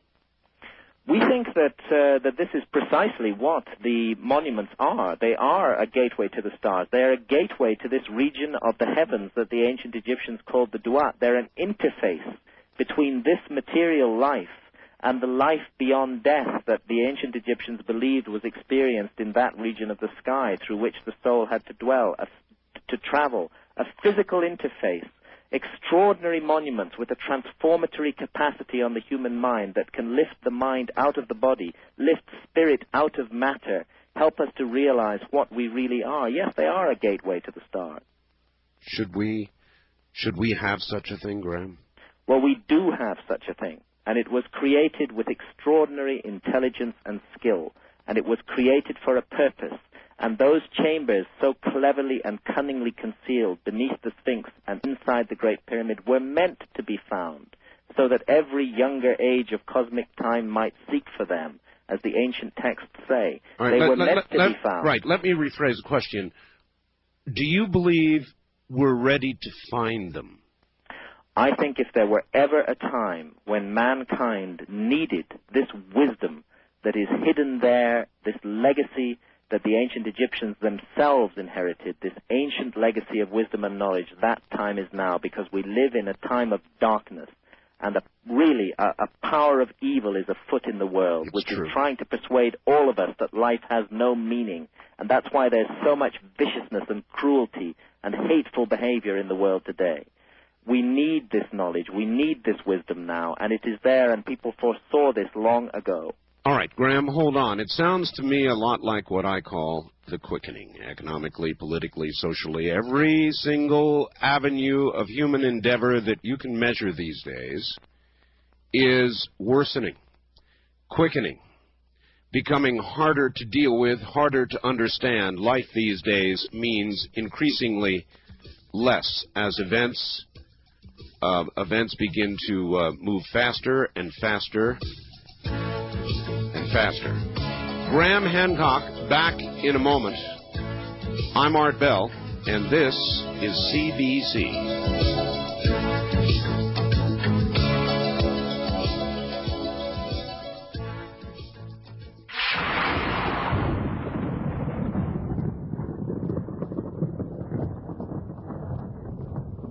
All right, back now to Graham Hancock. Graham, are you there? Yes, I'm still here, fading fast. It's getting close to 4 in the morning here, and I've got to get up in about 2 hours, but I'm still here. Oh, my. All right, Graham, so all this incredible information may be below the Sphinx, may be contained yet in the pyramids. I have got to ask you about the Ark of the Covenant. Yeah. You believe that it is real, it is locatable. My first book in this series of books, and they are a series of books during which I have personally developed as a researcher and during which I've undergone transformatory experiences that have changed my whole way of looking on life. My first book that plunged me into this huge area of mystery was The Sign and the Seal. Right. Before that, I was a correspondent for The Economist. I was a hard-edged journalist. I was interested in politics, wars, famine, economics, that kind of stuff. And I was an investigative researcher. And just by the sheerest luck, by luck in my life, I came across the Ethiopian claim to possess the Ark of the Covenant. And this claim led me into the realm of mystery that brought me to the pyramids and finally to this story that we tell in the Message of the Sphinx and that I preceded with Fingerprints of the Gods. But the Ark of the Covenant was the beginning of it all for me. Right. And in order to follow up the Ethiopian claim to possess the Ark of the Covenant, I had to try to understand what this mysterious object really is. I had to go into all the ancient accounts that speak of it, the accounts in the Bible and many, many accounts outside the Bible. There are more than 200 references to the Ark of the Covenant in the Bible before the time of Solomon. And after the time of Solomon, it is almost never spoken of again. And all the references to the Ark describe a most extraordinary and mysterious object. Would you, if you could, open it? No, I would not. I would not. I have studied this matter very closely.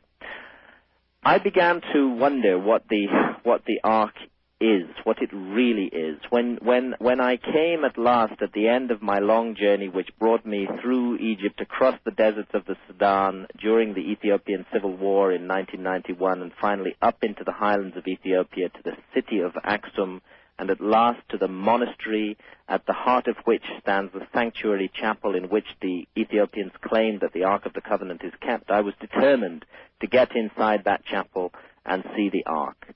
And then I encountered the guardian of the Ark, a single, pure, and holy monk whose responsibility it is to go before this object every day, to burn incense before it, and to offer prayer before it. And he spoke to me about the Ark, and the things that he told me made me quite certain that I didn't want to get inside. And even if I had wanted to go inside, I would never have been allowed. The city of Aksum stands at the heart of the Tigrayan rebellion. The biggest standing army in Africa, the tyrannical dictatorial army of the former dictator of Ethiopia, Mengistu Haile Mariam, was overthrown by the people of Tigray. And at the heart of the province of Tigray is the sacred city of Aksum, and it's a city which is guarded by fierce and independent people, and they would never allow anybody to get into that chapel on pain of death. I understand, but I want to know. But if I could get in there, would I open it? No. And why not? I would not open the Ark. Why not? For two reasons. Firstly, because of the aura of sanctity and mystery that attaches to it, and in some matters I do not think we should dabble. And secondly, because this object, in all the descriptions, it comes across as immensely deadly, physically dangerous. I have now spoken, I've had the opportunity to speak with a series of guardians of the Ark in Aksum. They have a very short lifespan. Once they are appointed to this position, they rapidly become sick. They develop cataracts over their eyes.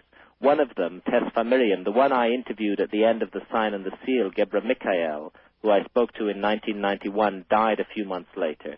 His position was taken by another monk called Tesfa Miriam, and I met Tesfa Miriam on 3 occasions over a 6-month period. And we visibly saw him shrink in size, and we saw the cataracts milk over his eyes and cover his eyes. And we asked him why, what was doing this to him. And he said, it's the Ark. It's the Ark of the Covenant that is doing this to me. We asked him how he felt when he'd first gone into its presence. He said, I trembled with fear, and I tremble still. And I said, why? Why do you tremble? And he just looked at me straight and level in the eyes, and he said to me, the Ark is a thing of fire. And all the ancient traditions speak of it as precisely that, an instrument of enormous power and deadly danger. I think it's another one of these legacies of a great lost civilization, a legacy of a science and a knowledge that we do not understand today. I found that there are descriptions of identical objects in ancient Egyptian tradition. One, for example, is called the Box of Ra. And Ra was the ancient Egyptian sun god. This was a golden box just like the Ark, and it was said to contain a series of objects, including a rod or a staff, which is also said to be inside the Ark. It was apparently hidden away in a fortress on the eastern frontier of Egypt, and thousands of years after the time of Ra, an Egyptian pharaoh sought to open it, and as they lifted open the lid of this box, a bolt of fiery energy shot forth from it, and everybody who stood around it was killed. Precisely the same thing happened again and again with the Ark of the Covenant in the Bible. How are you sure, Graham, that going through that metal door at the Sphinx wouldn't leave one roughly the same way? Because what is concealed there was meant to be found. Because these were repositories of records and traditions, not instruments of war and death. The Ark of the Covenant, in every description that has survived of it, sounds like an instrument that was designed to kill people. And that's what the Israelites used it for. That's what Moses and the Israelites used it for when they traveled to the Promised Land, when they knocked down the walls of Jericho with it. That's what it did to the Philistines when they briefly captured it. The Bible says the hand of God lay heavy upon the Philistines. This was an instrument designed to do damage and harm. Indeed. Well, yes, but the chambers under the Sphinx and the chamber inside the Great Pyramid were designed to contain records and tradition and information and secrets and wisdom. And these were intended to be found. You do not build a 200-foot-long shaft, 8 inches wide and 8 inches high, rising at an angle of 39 degrees through a 6-million-ton monument, leading to a door with 2 handles, unless it is your intention that at some time, at the right time, when the time is right, that door should be opened. All right. Quickly, the work of Mr. Hoagland regarding the monuments of Mars and how it relates to what we have here on Earth that we've been talking about tonight. Well, the first point to make is that what we have here with the monuments of Mars is a testable hypothesis, and testable hypotheses are very desirable in science. Science rests on the notion of ideas that can be tested out, and this is an idea par excellence that can be tested out.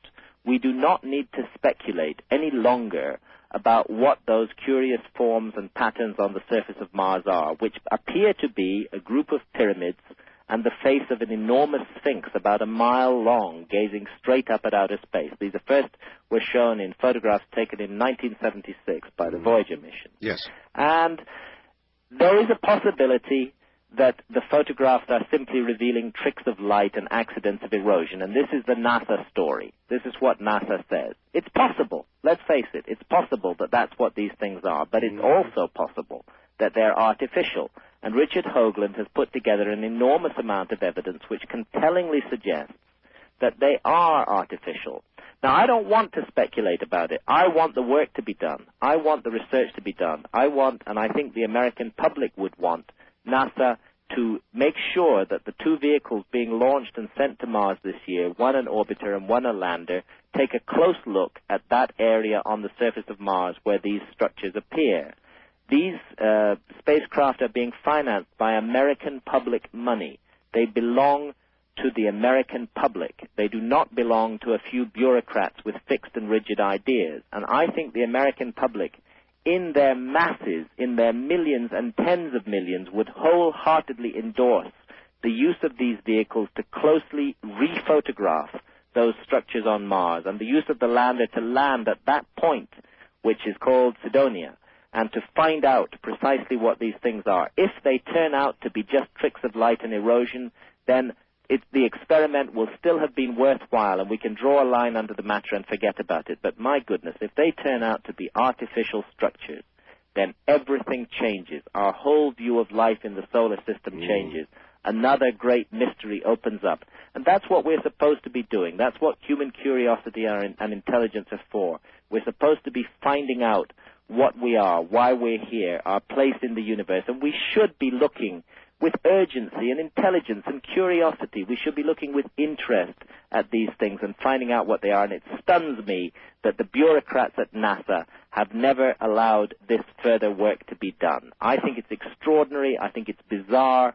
I'm not surprised that all manner of conspiracy theories have grown up around this. It's an outrageous situation. These monuments should definitely be studied if they are monuments. Let's find out what they are. Richard has renamed his mission, the Enterprise mission, to boldly go where someone has gone before. Yes. And that would make sense. Now, Richard and I find common ground not just on the matter of suppression of knowledge. Yes. At the Giza site and in the issue of the monuments of Mars, but also in another intriguing possibility, that we may not be looking at the work of extraterrestrials here.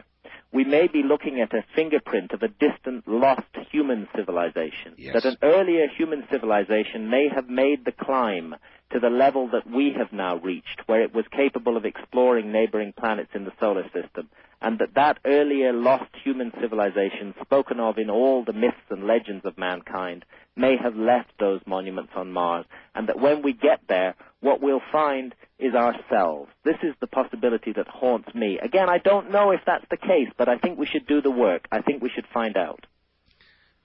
If you were to have to hazard a guess regarding Mars and the pyramids and the Sphinx and all the rest of it, what is your best guess? In other words, are the aliens us? Well, I'm quite certain that the monument on the Giza plateau are us.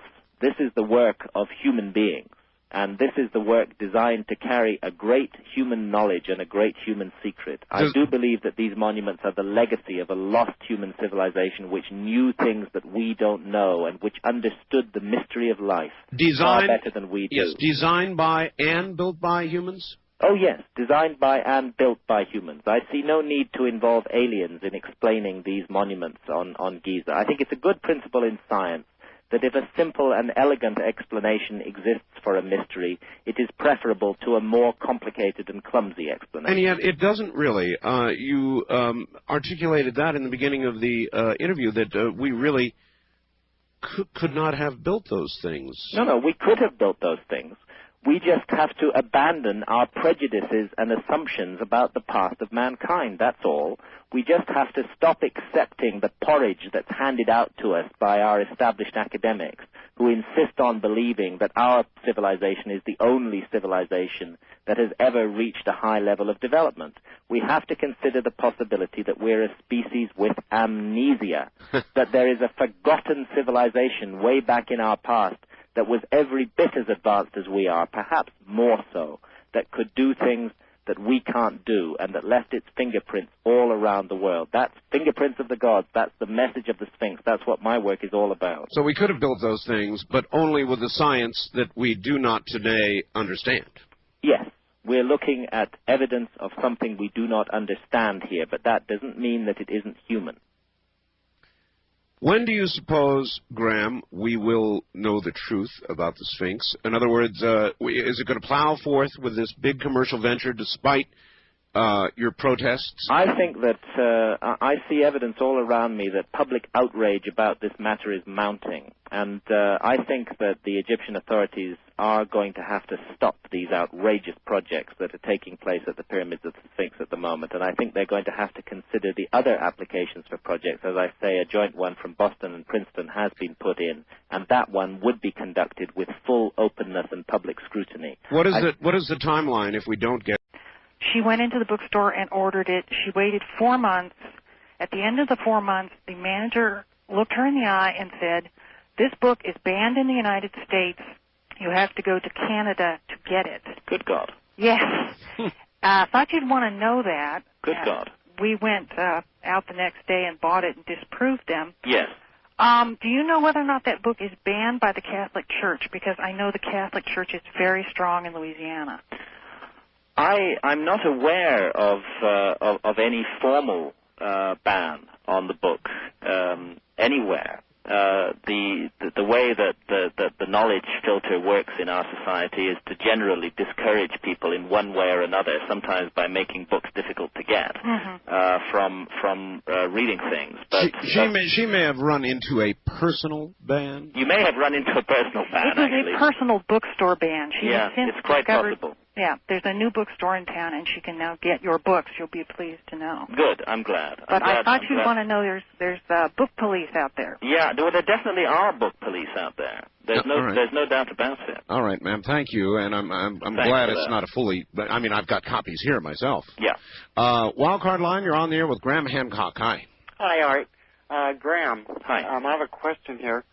If Moses was inducted into all of the rites aid, and that's why I'm concerned, I repeat, about the secretiveness surrounding the project, because it makes it possible for discoveries to be made and for those important discoveries to be hidden away again and never made public, and for more sanitized and politically correct objects to be placed in the chambers instead. Graham, my friend, it has been a pleasure, and when you next grace these shores, we want you back.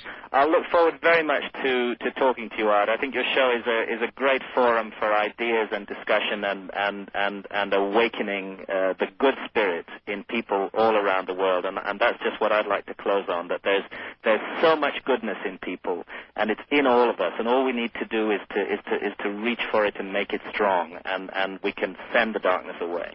Thank you, Graham. Thank you. I wish you a safe journey. Thank you very much. Good night. Good night, and take care, my friend.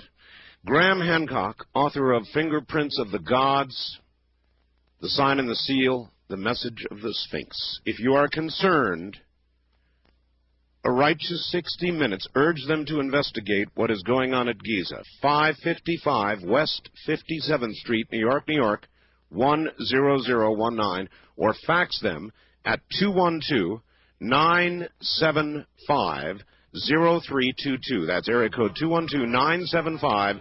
The knowledge of ancient Egypt, yes, which you believe is incredibly superior, it sounds like. Yes. Why do you think he left all of that and decided to go off and follow what he said at the time was the one true God? Well, I think that all of these ancient Egyptian initiates believed in only one true God, and they saw the other gods, the reference, the whole concept of multiple gods in the ancient Egyptian system is entirely symbolic. And if you get down to the basis of the ancient Egyptian scriptures, you'll find that there is a belief in one and one only self-created deity, Atum, the god, the Genesis figure who creates himself out of nothingness, out of the primordial ocean, and who then creates all life. And all the other gods are simply manifestations of him. So there's no conflict within Egyptian religion with the notion of one God. Secondly, I think that Moses had a specific mission, which has actually been incredibly successful, which was to spread into another culture the germ of the ancient Egyptian idea, to carry that off and lead to its dissemination around the world. And through Judaism and through Christianity, an offshoot of Judaism, I don't think it's an accident that in Christianity we see... An absolute pleasure to have you on. I've been wanting to do it for a long time, and now it has been done. Yeah, I'm really glad it happened, Art. It's been an excellent evening's conversation. I've very much enjoyed it. Thank you so much for having me on the show. Take care, my friend. Get some sleep. Thanks a lot. Graham Hancock. Here is Graham Hancock. Hi, Graham. Hi, Art. How you doing? Oh, great. Welcome to the program. Where are you now? Washington, D.C. Washington, D.C. Recovering from a 13-hour flight from Tokyo, Japan, as you rightly observed. Yeah. And I must say, these long flights really are. It does make you begin to realize that we really do live on a planet, and that it revolves as you fly into and out of darkness. That's right. You see the curvature of the earth beneath you, and how small and how precious it all is, and how we are affected incredibly by the rhythms of life on this planet. How are your rhythms? Are you? Well, I'm not quite sure when I am or where I am, but I feel pretty good. Well, your U.S. book tour was a smashing success, was it not? It went very, very well, and in fact I was in Japan for the same reason, because Fingerprints of the Gods was published in Japan 3 months ago, and it has it's just been an extraordinary success there. In fact, when I arrived, they announced that they'd sold 750,000 copies, 750,000 copies in 3 months. So oh my gosh! It's just gone completely crazy in Japan, and I was very excited by the visit. They're very, to my surprise, a very open-minded and welcoming people, and I had a great time there. Graham, that's a good general question. Why do you think that this whole genre of investigation, this whole area, has gone so absolutely crazy? I mean, it just is exploding all over the world, not just here in the U.S. That's right. It's a universal phenomenon. It's happening everywhere, and I think that what it is that people are waking up everywhere to the big questions, yes. Getting less focused on trivial day-by-day issues, and asking themselves very, very large questions about who we are and why we are here, and what is, and you know, it sounds like the ultimate cliche, but what is the meaning of life? What is it all for? Yes. People are asking themselves these questions all around the world, and what the answer that they're coming to first and foremost is that what we've been spoon-fed for the last century by our governments and by Orthodox religion and by our economists and by social leaders of all kinds is just not satisfactory at all. And people are looking in a much bigger framework these days and asking very large questions and looking for information that it just has not been made generally available. So people are on a quest. They're searching. They're looking. And this is leading. All right. If I ask you that question, Graham, how do you answer? What, you know, that's the biggie. What is the meaning of life? What does Graham Hancock think it is? Well, I'll tell you what I think it is. To the best that I can say, I think it's a mystery. I think life is a spiritual mystery. I didn't think this 10 or 15 years ago. I really did think that we were just a kind of chemical accident, a fairly unfortunate chemical accident at that.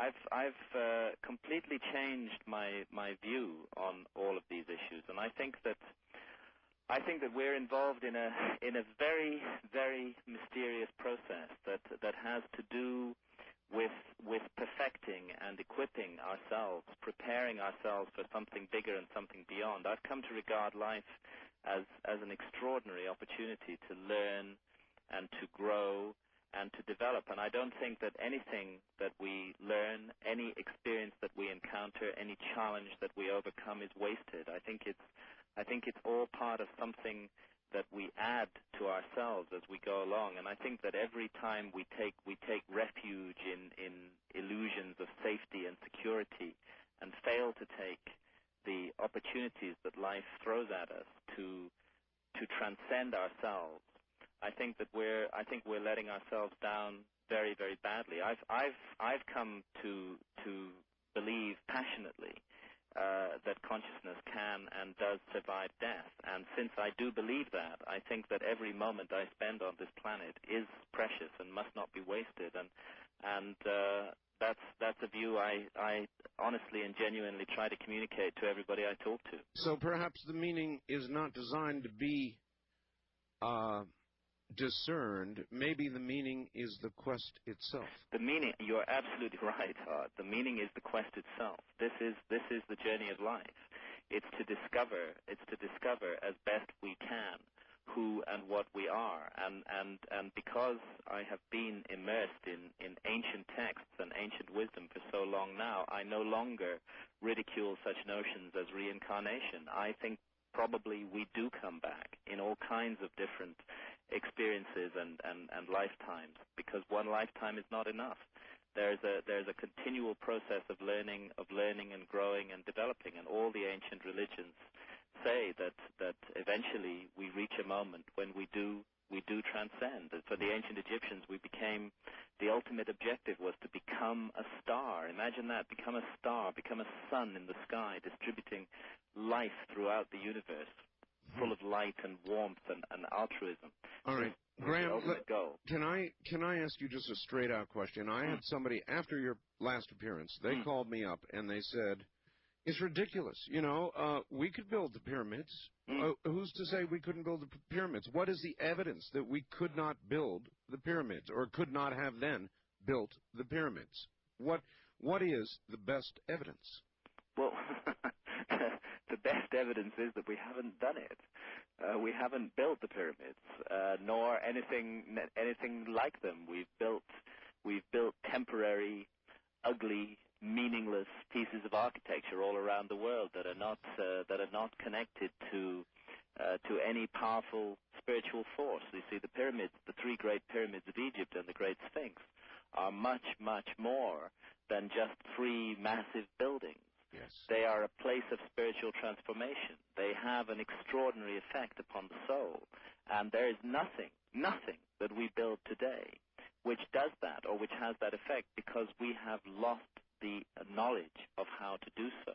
Perhaps if we were to expend an enormous quantity of skill and effort and ingenuity, perhaps we could create something like the Great Pyramid. Although I can tell you there have been two attempts in modern times, one by an American team and one by a Japanese team, to build a pitiful little 30-foot high pyramid.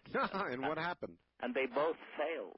They failed. The Great Pyramid is more than 450 feet tall and weighs 6 million tons. These two modern attempts attempted to do the job, first of all using what they thought was the technology that was used in the building of the pyramids. And you have to understand that according to Orthodox theory, the ancient Egyptians had very simple copper tools. They didn't have the wheel or anything like this. So initially both of these teams, one was from Waseda University in Japan, another involved Mark Lehner of the Oriental Institute of the University of Chicago.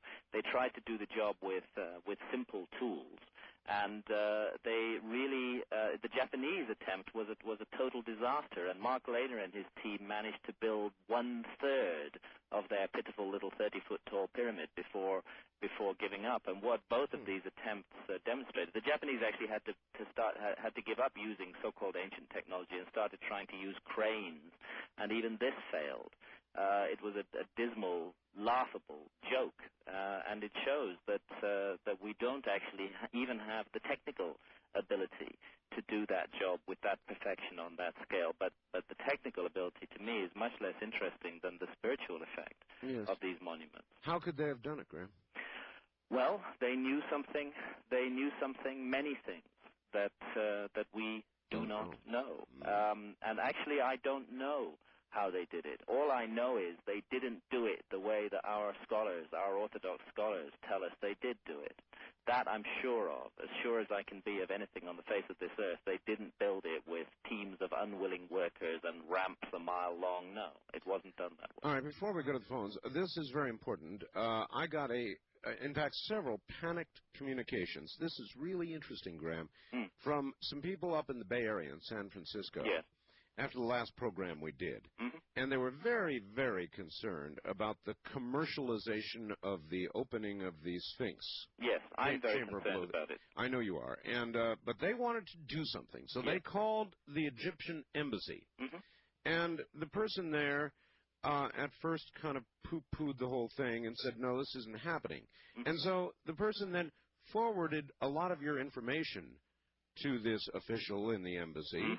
And about 2 hours went by, and the call came, and the embassy guy was totally freaked out, to use the street term. I mean, he was very upset. He said, my family goes way back, and I'm sorry to say, but it looks as though your information is accurate. Interesting.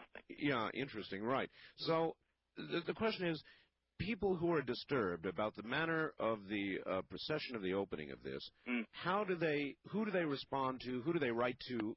How do they become active? Let me tell you that there's been a further development on this, because just today I gave a presentation on this matter after coming in from Japan and before having my nap. I gave a presentation on this matter to the Egyptian ambassador in Washington, and provided him with full documentation and asked him to look into this, and which he promised to do, because my impression is that the majority of officials in the Egyptian government are not fully in the picture about what is happening.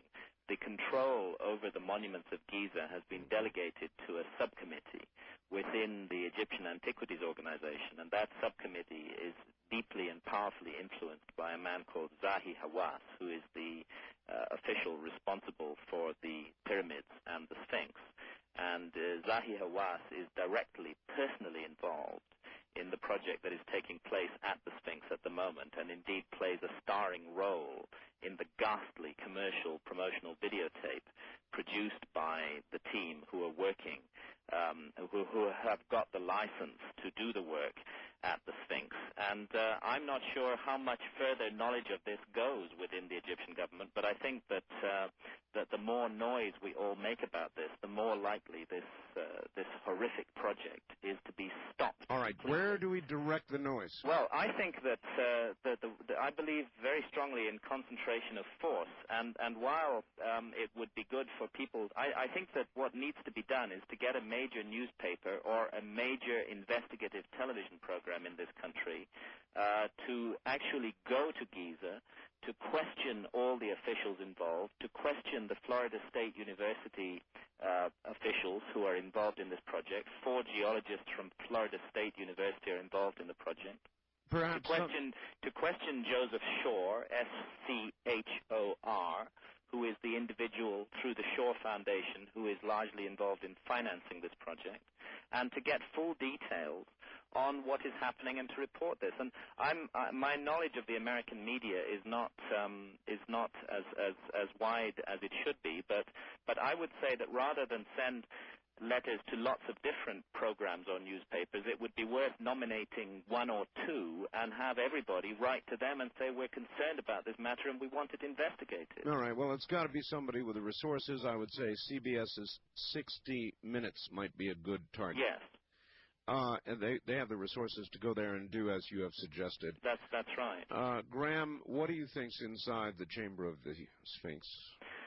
Well, curiously enough, and I can only report this anecdotally without being able to tell you that it is definitely fact. We've had a leak of information from one of the people involved in the team working at the Sphinx. Oh. And that leak of information, and I repeat, I cannot confirm that this is definitely the case, But it is interesting because it's from one of the people who has been working at the Sphinx with this team in the last couple of months using ground-penetrating radar and seismic equipment. And that leak of information says that they have found 9 underground chambers and that metallic objects have been identified in all of those 9 chambers. No kidding. Mm-hmm. That's the information that I was given. How good do you think that information is? I think it's pretty good.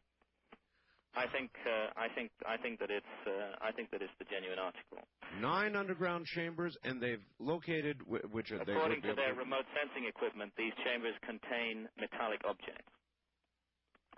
Is the equipment sensitive enough to discern the nature at all? I know nothing more beyond what I've told you just now. This was a leak of information. People who are working on this project are supposed to be sworn to secrecy and not to tell anybody anything about it. But this is the leak that we received.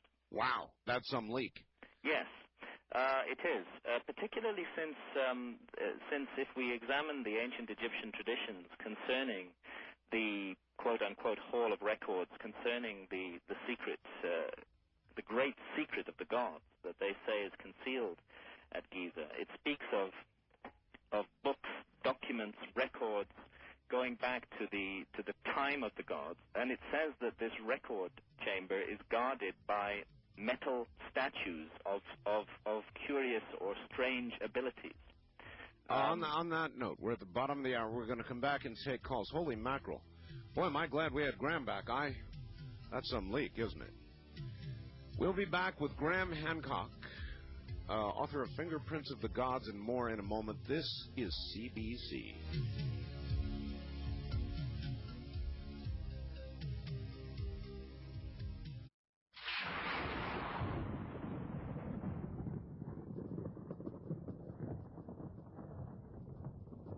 You know, I'm a big fan of cats.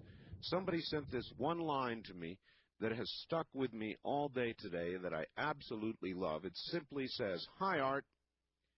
Thousands of years ago, Egyptians worshipped cats as gods. Cats have never forgotten this." That's it. Is that true, by the way? Did they worship cats as gods, Graham? No. No. I think that there's a grave misunderstanding of the nature of Egyptian religion, and this has partly been spread by our Egyptologists who make it their business to try to trivialize as much as possible this extraordinary ancient civilization. Everything about ancient Egyptian religion is symbolic. It's symbolism, and they use symbolism at several different levels of meaning, and all the animal figures, the animal masks, which we see in Egyptian reliefs, have symbolic functions, and often these symbolic functions at root are astronomical. The feline symbolism in Egypt is, we're quite sure, is associated with the constellation of Leo, the lion constellation, and represents that constellation and the way that that constellation marks a particular age or epoch. And we find that same symbolism expressed in the Great Sphinx, which is a lion-bodied monument. If we were able, if Graham Hancock were standing at the door, or that first door leading to the first chamber beneath the Sphinx, and you were able to go through it, would you have trepidation, or would you march right through?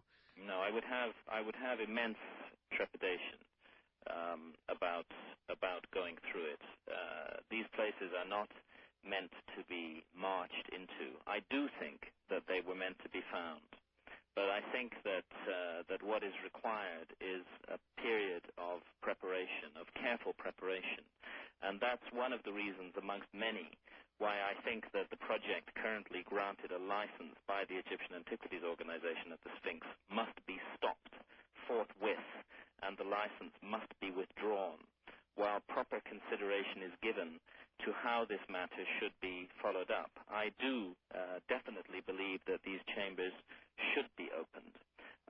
I think, however, that the question of exactly which teams open them and under what circumstances they are opened should be very, very carefully weighed up and considered by the Egyptian authorities, and others internationally should have a very direct input into this, because the pyramids and the Sphinx are a legacy of all of mankind. And one of the things we should consider is what the ancient texts say about the sanctity and significance of these chambers, and about the state of mind of those who enter them. All right. What can you imagine might be in there? In other words, maps, machines, religious literature, legacy of mankind-type literature. What would... All the traditions of ancient Egypt, which are our only guideline on this matter, and which mean we do not have to imagine what is there, but rather to listen to what the ancient Egyptians say, tell us that this is material of two kinds. It's material that one could call broadly historical in nature, which records the lost story of human civilization, the civilization that had the capacity 12,500 years ago to conceive of this extraordinary scheme, and that date of 10,500 BC is fully evidenced in my books, Fingerprints of the Gods, and in the message of the Sphinx. So partly historical in nature, definitely a hall of records containing a sort of time capsule of information from a forgotten episode in human history. But also, the Egyptian traditions tell us that what is concealed there touches on the fundamental mystery, the mystery of the immortality of the human soul, and of how we should live our lives in order to prepare for the journey that we will make after death. And that information could change the entire world. I believe that information could change the entire world, and I believe it was intended to change the entire world, and that it was always conceived of as that a time would come when it would do that. Look, we're looking here at a very careful attempt to hide away time capsules, and I repeat, this is in plural, two places, not just one place at Giza. And for me, this is part of the significance, that we don't only have a chamber underneath the Great Sphinx, but we also have a chamber inside the Great Pyramid, the doorway to which was discovered by a robot camera in 1993. I mentioned this on your last show, but just to fill in those who weren't with us then, the Great Pyramid of Egypt, which weighs 6 million tons, has within its massive superstructure 4 very unusual features which are not found in any other pyramid. And these are narrow shafts which angle up steeply through the monument from inside 2 of the known chambers of the monument. And 2 of these shafts, they're just 8 inches wide and 8 inches high. You could roughly fit a small dog into the mouth of one of these shafts. 2 of these shafts go all the way through the body of the pyramid and exit on the outside, and actually point at particularly significant stars. And the other 2 shafts from the lower chamber do not exit on the outside of the monument, and it was these, both the northern and the southern shaft, that were explored by the German engineer Rudolf Gantenbrink in 1993 with a very high-tech robot camera. And in the northern shaft, after a journey of approximately 80 feet, the robot came to a bend in the shaft. There were some metal objects observed on the floor which the camera could not capture in high definition. But they felt that they did not want to negotiate it around the bend unless it became stuck in the shaft. So they pulled it down. They then explored the southern shaft, and they reached the end of the southern shaft after a journey of 200 feet. And what was at the end of that shaft was a door, a portcullis door, complete with 2 metal handles. And this was the point at which Rudolf Gantenbrink's project inside the Great Pyramid was cancelled forthwith by the Egyptian authorities, and has never since been resumed, although in a rather parallel case to what is happening at the Sphinx, and again involving this same Egyptian official, Zahi Hawass. An announcement has been made that a Canadian team will be involved in opening that door later this year, and again there are signs of some sort of ghastly commercial enterprise surrounding this project as well. Now, if you were the survivors, let's just look at this theoretically. If you were the survivors of a lost civilization, of a civilization that was destroyed in the enormous cataclysm that brought the last ice age to an end, and a great civilization, I believe, and one with a high spiritual knowledge and purpose. If you had survived, if you were amongst the few survivors, and you had precious knowledge that you wished to pass down to the future, and if you and you would be far-sighted enough to know that mankind would revert to barbarism and that there would be a time of terrible darkness, perhaps for thousands of years, before humanity again reached a level where it could use this information, you would hide it away very, very, very carefully, but you would provide clues that would enable people eventually to find it. And I think that that's what we're looking at on the Giza Plateau in Egypt. We're looking at the clues that lead to specific locations. That shaft which led to that doorway was always a clue. The opening of that shaft was sealed until 1872. The last 5 inches of stone over the mouth of that shaft had been left deliberately in place, and if you walked into that to the lower chamber in the Great Pyramid before 1872, you would just have seen blank walls. But a very enterprising engineer went around those walls one day, tapping with a hammer, and found 2 hollow-sounding points, and he chopped those through with a chisel, and lo and behold, there were the mouths of these 2 shafts ascending up at steep angles into the body of the pyramid. And it's in these shafts, as I say, that these discoveries were made in 1993, and I think the builders of that monument always intended them to be found, but did not intend them to be found by barbarians who would not know what to do with the knowledge hidden there. Well, I'm not sure what that says about our present state of social affairs, but Graham, you mentioned hints. Are there any hints about when these things should be found? I mean, is there any text, anything that tells us the timeline when these things should be found? There is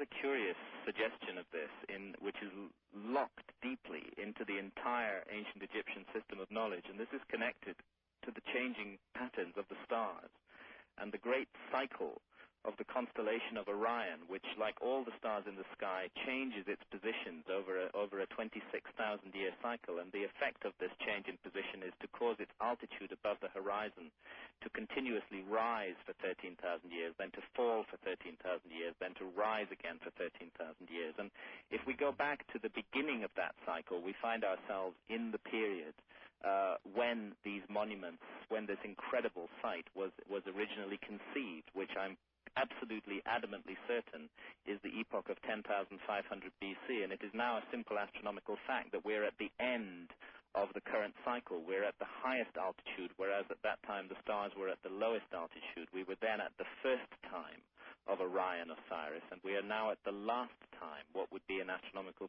terms literally the last of days. And there is a strong indication in that material that this is the time we live in now. Of course, you're speaking in terms of vast expanses of thousands of years, and you would have to say, give or take 100 or 200 years, but it is our time. This appears to be the time that this was intended to happen. And when I look around the world and see the state and the mess that we are in, it frankly seems to me that this is indeed the time when we desperately need a vision from the past, something that will shake us up and help us to understand that we absolutely must find a new direction in life as a species if we are not to completely blow it, completely waste and destroy the opportunity we've been given. And that's why I'm so concerned about the projects that are taking place at Giza.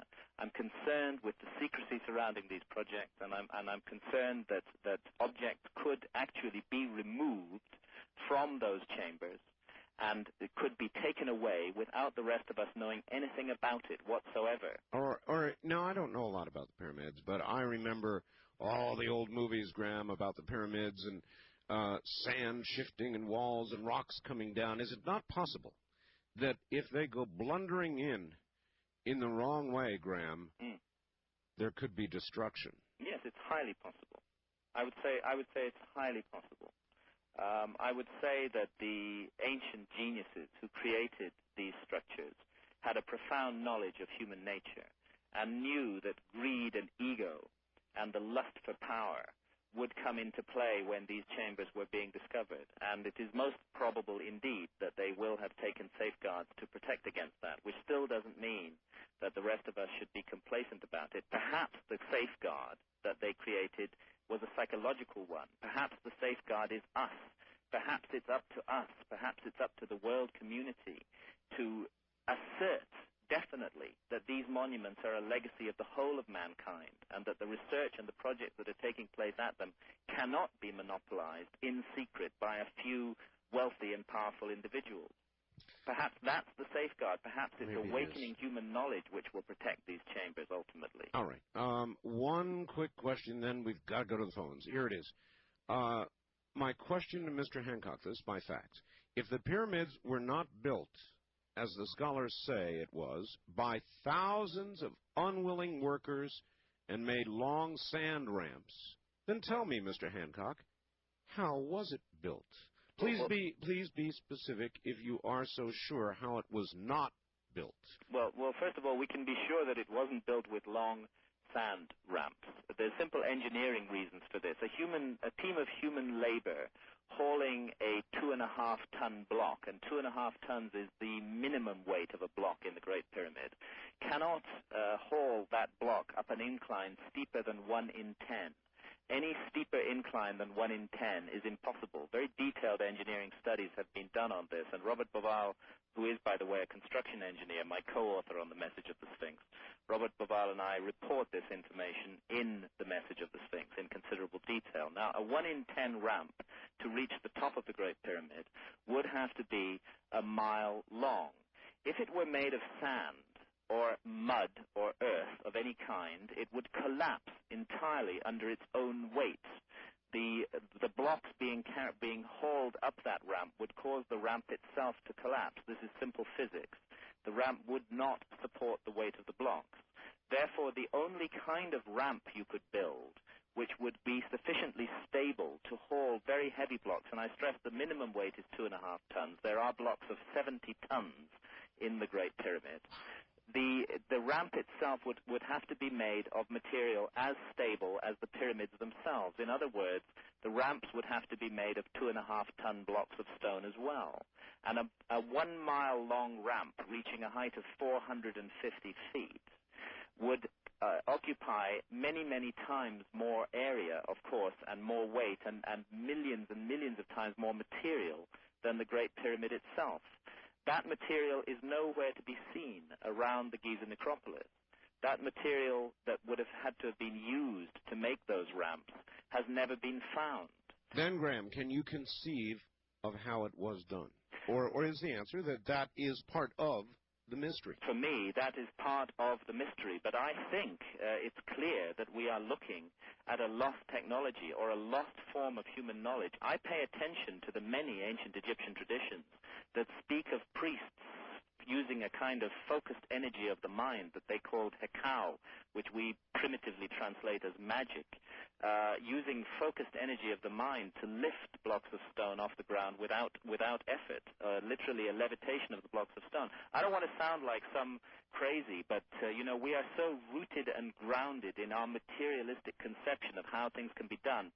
Our society has conditioned us like slaves ourselves to think that difficult tasks can only be accomplished by technology, and we fail to realize that we may not be using untapped capacities of the human mind.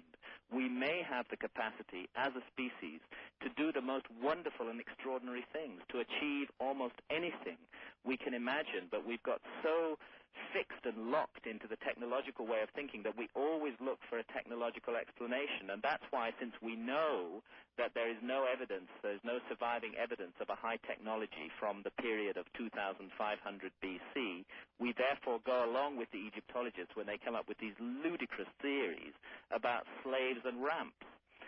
Then, Graham, isn't it possible that once this is opened and it is realized that mankind has been, in effect, going entirely in the wrong direction, in the technological direction, when there was all the while another direction we should have or could have been going in, it will explode everything?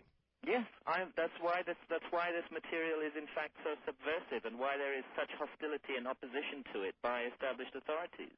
Because this material questions the entire foundations of modern society, and it questions the entire ethic and philosophy of modern society, which has sought the whole ethic of our society seeks to persuade us that we are nothing more than material beings. and that we must define ourselves entirely in material terms and in technological terms and in terms of the objects that we possess. And so insidious and dark and ugly is this philosophy of modern society that we even come to regard other human beings as objects, and we're prepared to visit mass destruction on them without the blink of an eye. People use the bodies of other human beings as though they are objects to be traded. There was a case in England recently of two men who murdered a small child. They used his body and then murdered him and disposed of the body without a second thought, without a qualm, without a conscience. Monsters like that are the creation of our society. It's happening all over the world, Graham. Yes, it's happening all over the world, and thank God something else is happening all over the world as well, which is that people are waking up to the other side of our character, to the possibility that we are capable of transcending ourselves, that we have something wonderful within us, something divine as well as something dark, and that we can reach that. But if we stay locked in the mindset of the late 20th century, locked in the mindset of technology and objects, and fail to realize our spiritual potential, then it's going to be a terrible loss. So I think we're at a crucial, critical turning point in the life of mankind. Is it possible, Graham, very quickly, because we're coming to the top of the hour, we never did get calls, is it possible that we will miss it, that Orion will come and go, and mankind will not get to this information, and or worse yet, lose it? Yes, I think it's entirely possible that we will miss it. I think it's entirely possible that we will miss this window of opportunity that exists at the moment. I promise. It's very possible, but I also think it's possible that we can seize the opportunity. All right, I promise we go to the phones. Relax, Graham. We'll be back to you. That hour just went. Graham Hancock is my guest. You're listening to CBC.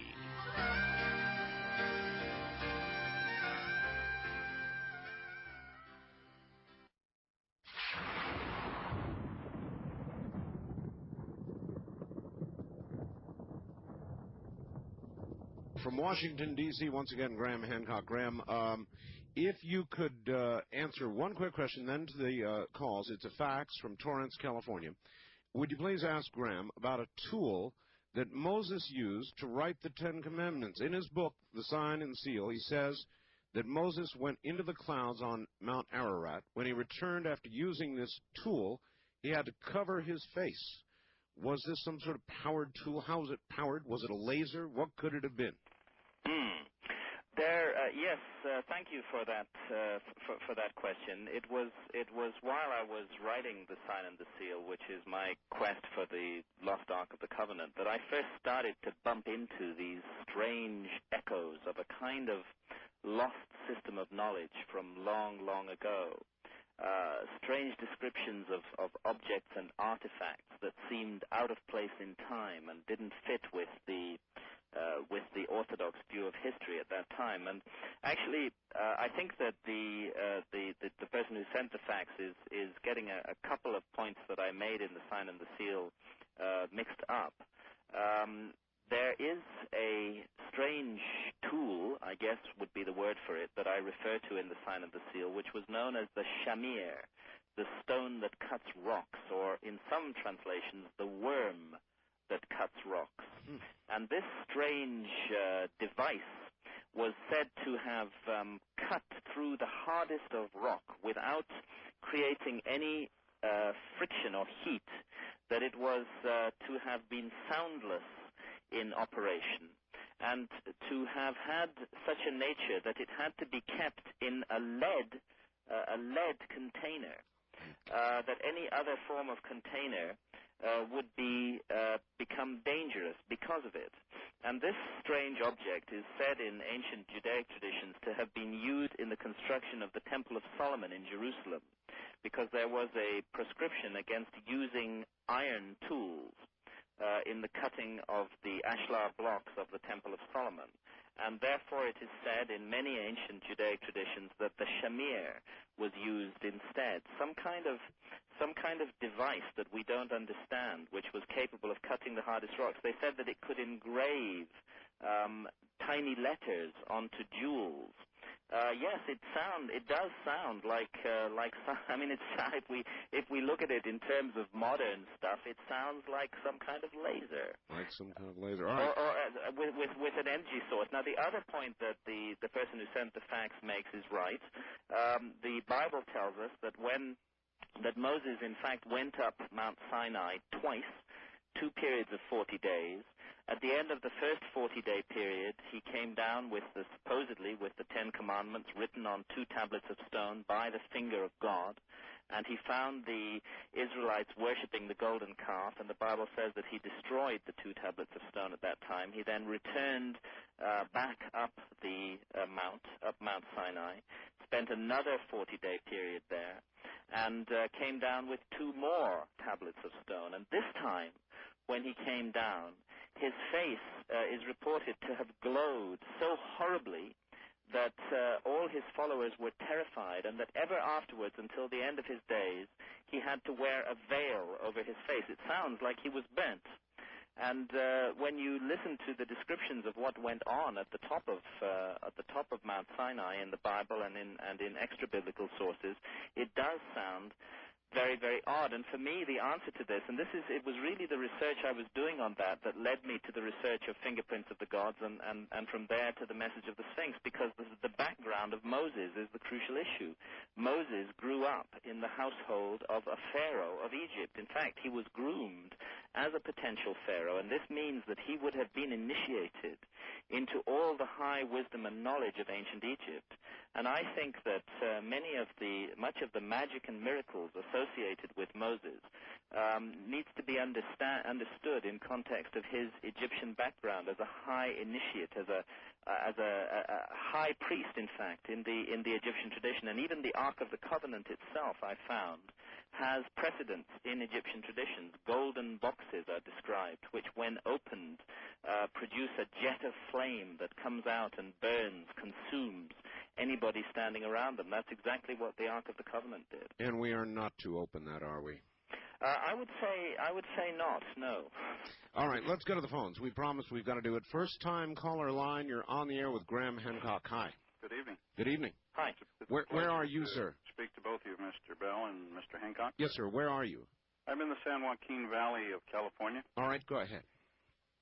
Just 2 quick points. The first thing, as you notice on the back of the $1 bill, the pyramid with the eye. Yes. Are you familiar with the purpose and what that means? Well, let me tell you what the symbol meant to the ancient Egyptians.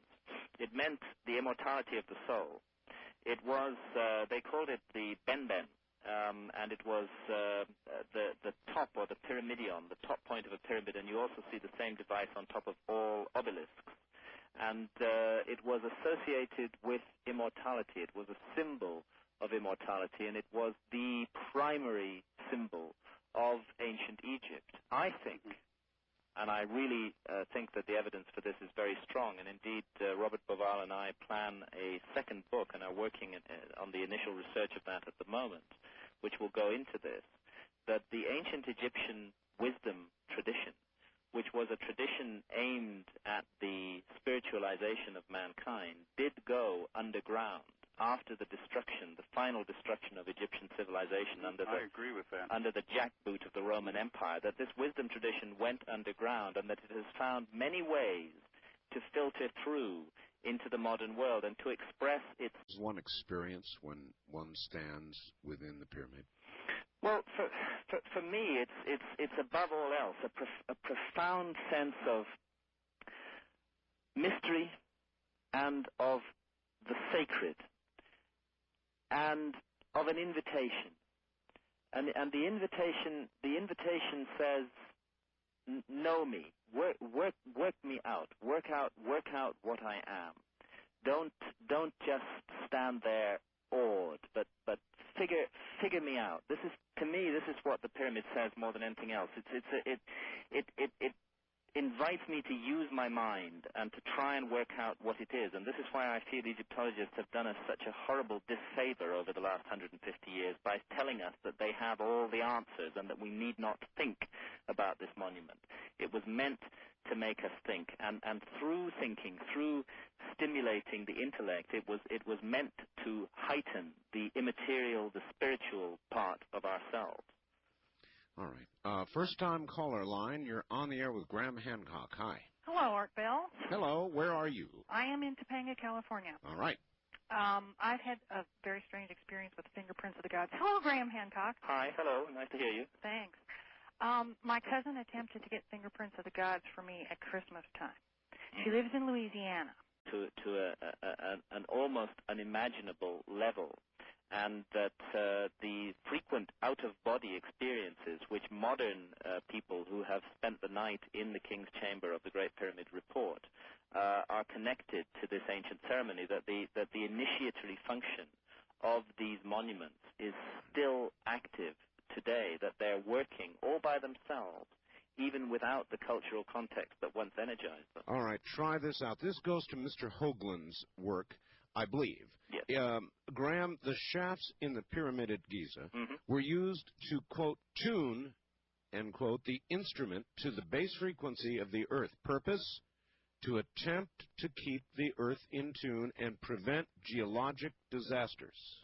Well, I think that when we look at monuments like the three Great Pyramids of Egypt, we are looking at complex, multifunctional monuments which do many different things. To give a couple of, before I come to that point that you just raised, to give a couple of other examples, we know now that the three Great Pyramids represent on the ground the three stars of the belt of the constellation of Orion. They're laid out in exactly the pattern of those three stars, and indeed in the pattern of those three stars in 10,500 BC. So they're, at one level, they're a stellar diagram. The Great Pyramid of Egypt is also a mathematical scale model of the northern hemisphere of the Earth. If you take the height of the Great Pyramid and multiply it by 43,200, which is not a random number, it would take me too long to explain why, but it's connected to the precession of the equinoxes, then you get the polar radius of the Earth. And if you take the base perimeter of the Great Pyramid and multiply it by the same value, 43,200, then you get the equatorial circumference of the Earth. So we're already seeing that these monuments can be at one level a model of the Earth, at another level that they map three stars in the constellation of Orion, and I think it's highly likely, I'm absolutely certain about the initiatory function of the monument, that extraordinary ceremonies took place inside them, aimed at heightening and spiritualizing the consciousness of mankind, and we express this in the message of the Sphinx. It is also highly likely that these monuments had a function related to the Earth itself and to the balancing of the Earth itself. Many people are unaware that the three Great Pyramids stand precisely on latitude 30, and latitude 30 is exactly one-third of the way between the equator and the North Pole. This positioning is not accidental. These monuments may well have been designed to have a balancing function, and indeed we go into this to some extent in an appendix in the message of the Sphinx, and those shafts, whilst I'm certain that they had important symbolic and ritual functions, may also have had much more practical functions. So I would not dismiss that notion at all. Here's a dumb question for you. The Mideast has always been a place that we've had to worry about war and rumors of wars. Suppose there were a war. Suppose a nuclear device destroyed the Sphinx, the pyramids, the whole area. I think that one of the very few things that perhaps could destroy the Great Pyramid would be a direct hit with a nuclear bomb. That's right. Again, this is a sign of the monstrous direction that our society has turned in, that we are capable of visualizing and creating devices such as these. This is one of the terrifying things about humanity, that those things which we imagine in one generation, we bring to fulfillment in the next. And when our imaginings turn dark and evil and wicked and cruel, look what we produce. Look what we have produced in this century. The atomic bomb, the horrible specter of a nuclear destruction and of a nuclear winter, the Holocaust, the mass destruction of the First and Second World Wars. as I was saying earlier, the manner in which people use other human beings as objects without any conception that the human life is a precious gift to be treasured and venerated, a light shining in the darkness. We've created a society that can do this, and yes, we've created a society that has harnessed the power of the sun, and that can through nuclear processes could destroy the Great Pyramid of Egypt. Well, in other words, we have the power. We'd all be the poorer for it if we did it. We have the power to turn out the light. Yeah, we do. We have the power to turn out the lights on our own lives. We have the power to destroy the beautiful garden of experience that has been given to us. We have the power to destroy our own planet. All right. Wildcard line, you're on the air with Graham Hancock. Hi. Hi, Graham and Art. Where are you, ma'am? I have a strange story to tell you. All right. Tell us first where you are. I'm in Las Vegas. Las Vegas, all right. When I was 11 years old, I had an out-of-body experience. A priest from ancient Egypt actually pulled me out of my body. Mm-hmm. And I learned that I was the reincarnation of Khufu's daughter. Mm-hmm. Later on, I joined the Illuminati, and I went to Egypt, and I was initiated in the pyramid. Mm-hmm. When I went to Cairo. When I came out of one of the mosques there, we were touring. A young boy came up to me, and he said, "I know you."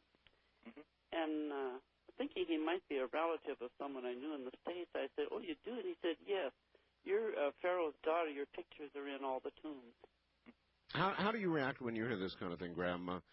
Well, I react with a great sense of openness of mind, because I think that I believe in reincarnation. I think we're talking in the area of belief here. Let's be very clear about this. Yes. When a scientist, and I mentioned this the last time that we were talking on your show, when a scientist asserts and insists that there is no life after death and no such thing as reincarnation, that scientist is also making a statement of belief, not of fact, because he doesn't know.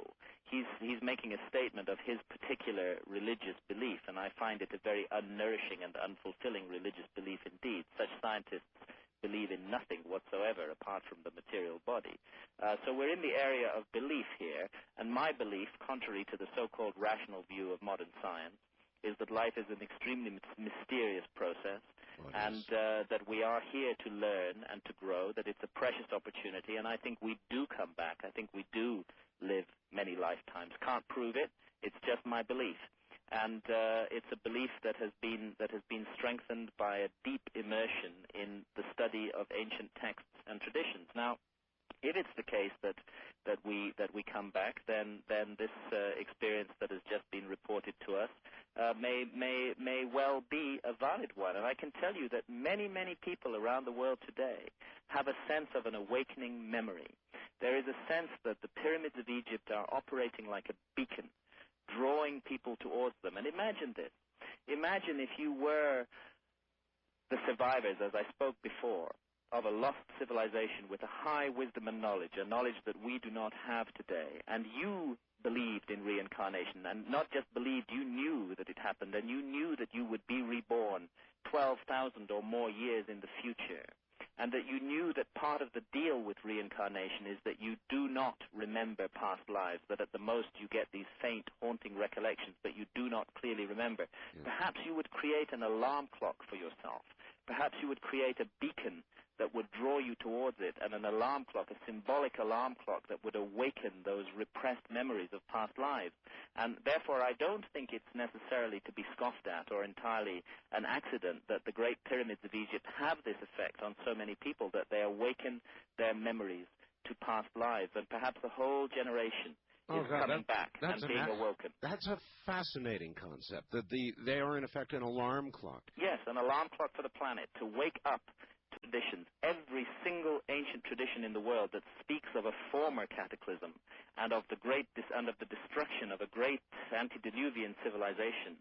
All these traditions indicate that we ourselves, mankind ourselves, played a role in bringing that cataclysm down on our heads. Yes. And the suggestion is very strongly the case that if if a future cataclysm will come, we ourselves will be instrumental in bringing it about, and therefore the possibility remains that we can change and transform our destiny, and that we need not confront a cataclysm. All right. East of the Rockies, you're on the air with Graham Hancock. Good morning. Yes, I'm glad I got through. I'm Kay from Janesville, Wisconsin. Glad to have you. Thanks. I have a couple of questions. Well, actually, one. All right. It's kind of a two-parter, but it's all related. You mentioned earlier that you were afraid of the individuals that were going to be getting involved in this next, I don't know if you want to call it excavation or digging or whatever. Yes, the expedition that is taking place at the Sphinx at the moment, and the plans for a similar expedition to be mounted inside the Great Pyramid for the opening of the door inside that pyramid. Yes, I'm concerned about the conditions that surround these projects, about the secrecy, about the hints of heavyweight commercialization. Reinforce the idea that behind the Egyptian sacred science was a complex understanding of, number systems and geometry. Indeed, and so. I've been musing over the past year or so about the possibilities of a proportional symbolic relationship between the face on Mars. Mm-hmm. All right. I must ask you both to hold on. We'll be right back. Graham Hancock is my guest, on his game for sure. Good morning, everybody. From the high desert to the nation and beyond, you're listening to the American CBC Radio Network.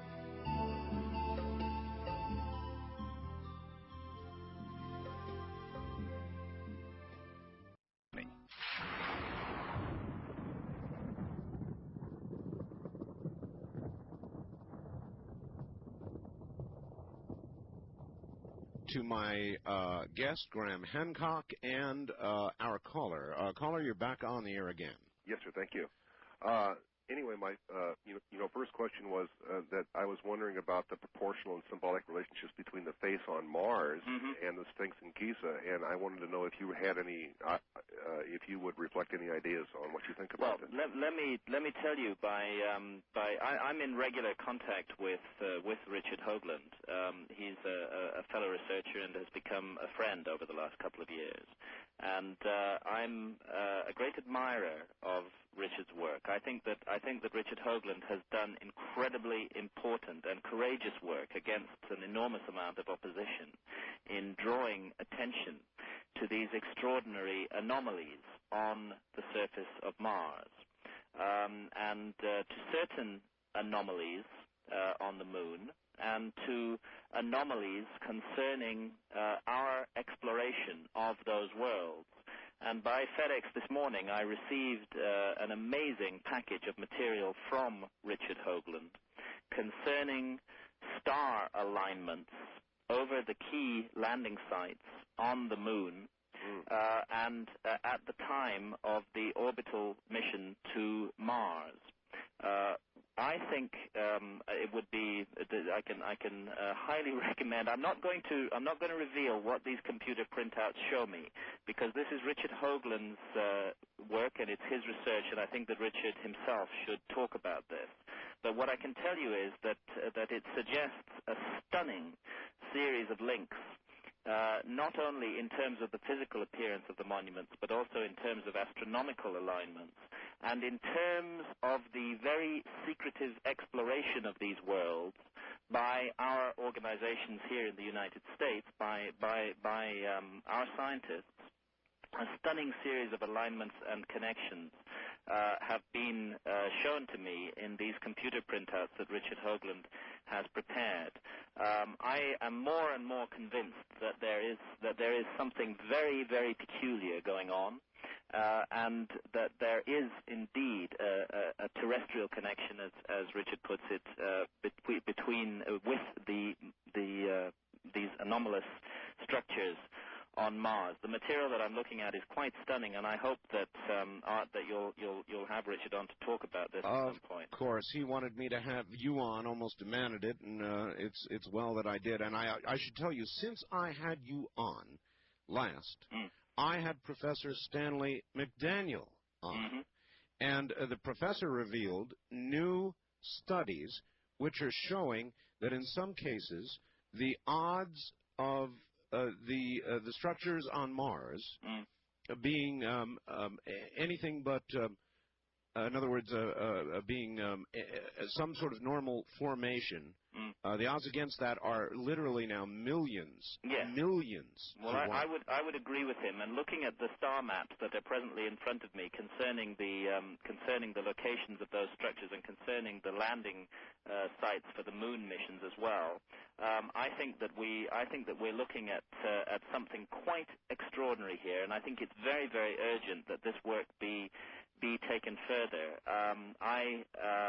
Everything suggests to me that there is a connection between the structures on Mars and the structures at Giza in Egypt, and that this connection is deep and mysterious, and that there are people today in America, the powers that be, who have financed the space exploration and who have kept large aspects of this secret from the public, who are aware of this.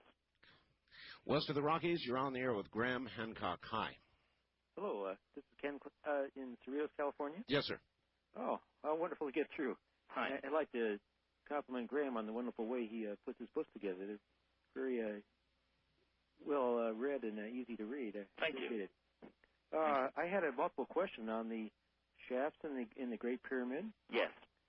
A couple things bothered me. I was wondering why the shafts were aligned on different stars when the shafts conclude at their bases and angle off. Thereby, you can't see up the shafts. And I was wondering if these shafts were continued on their normal course, would they possibly align on any chambers that we are unaware of in the Great Pyramid? And I had one more question. All right, well, hold that one. Let's tackle that.